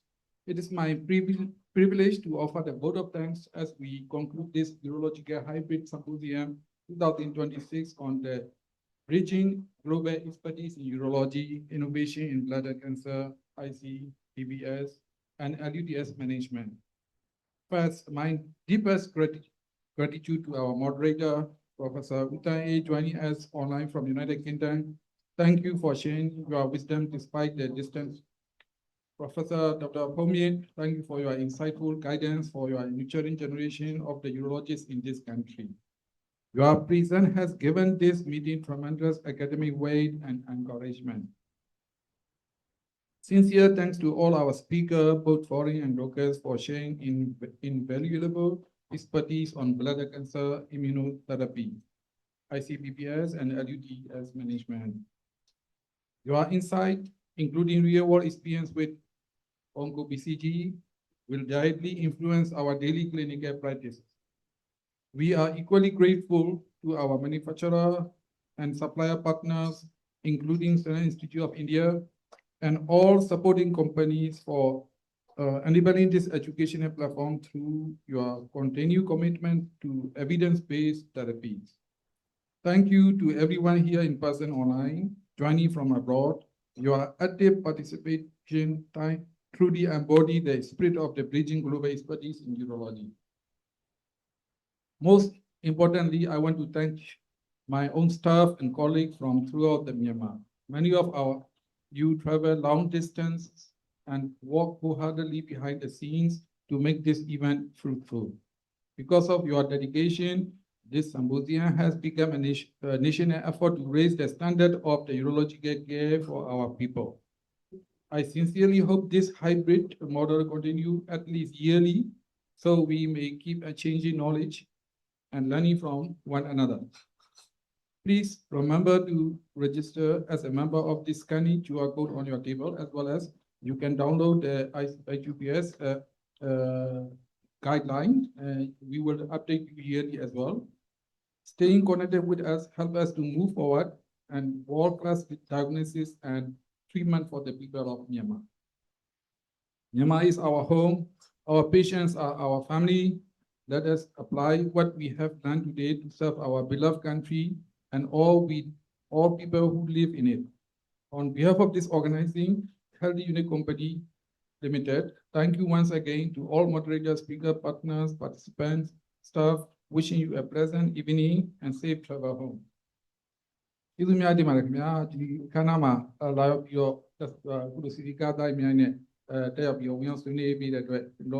Knowledge တွေ share လုပ်ပြီးတဲ့ကျေးဇူးများတင်ပါတယ်အခုလိုအခမ်းအနားကိုအောင်မြင်အောင်ဆောင်ရွက်ပေးခဲ့တဲ့Park Royal Hotel ဝန်ထမ်းများနဲ့တန်တင်းဝန်ထမ်းများကိုတော့၎င်းဗီဒီယို live လွှင့်ပေးတဲ့ကုမ္ပဏီကိုဒီမှာကျွန်တော်တို့ဒီဝန်ထမ်းတွေအားလုံးကိုလည်းအထူးကျေးဇူးတင်ပါကြောင်းနှုတ်ခွန်းဆက်ပြောကြပါမယ်ခင်ဗျာအားလုံးမင်္ဂလာပါ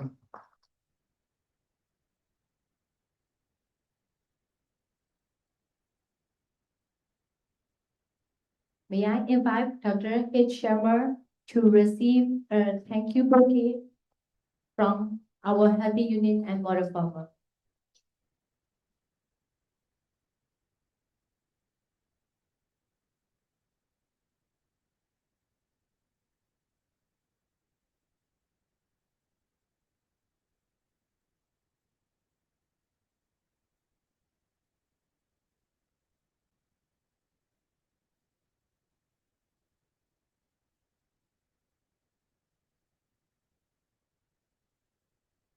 Continuously, may I invite Dr. Rajesh Tanijar to receive our appreciable gift from Healthy Unit and Water Farmer.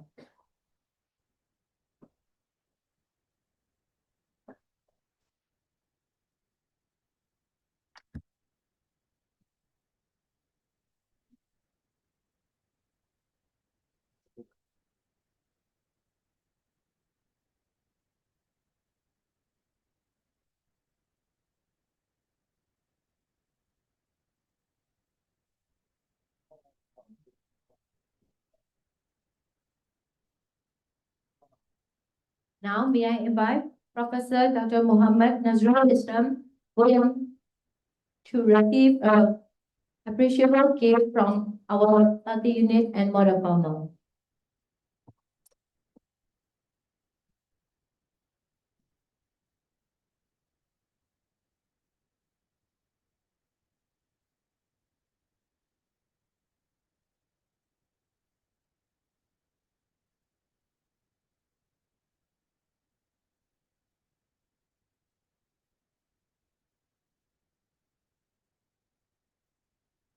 Good evening, our distinguished guest speakers and fellow colleagues, our moderator, professor and doctors, and also our honorable speakers.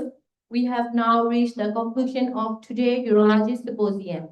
A big thanks to all our moderator and speaker for sharing their valuable insights and expertise with us today. We hope the knowledge shared today will be useful in your daily practice. So thank you all, and we wish you a safe journey back home. Thank you very much from our Healthy Unit and Maripoma Company Limited.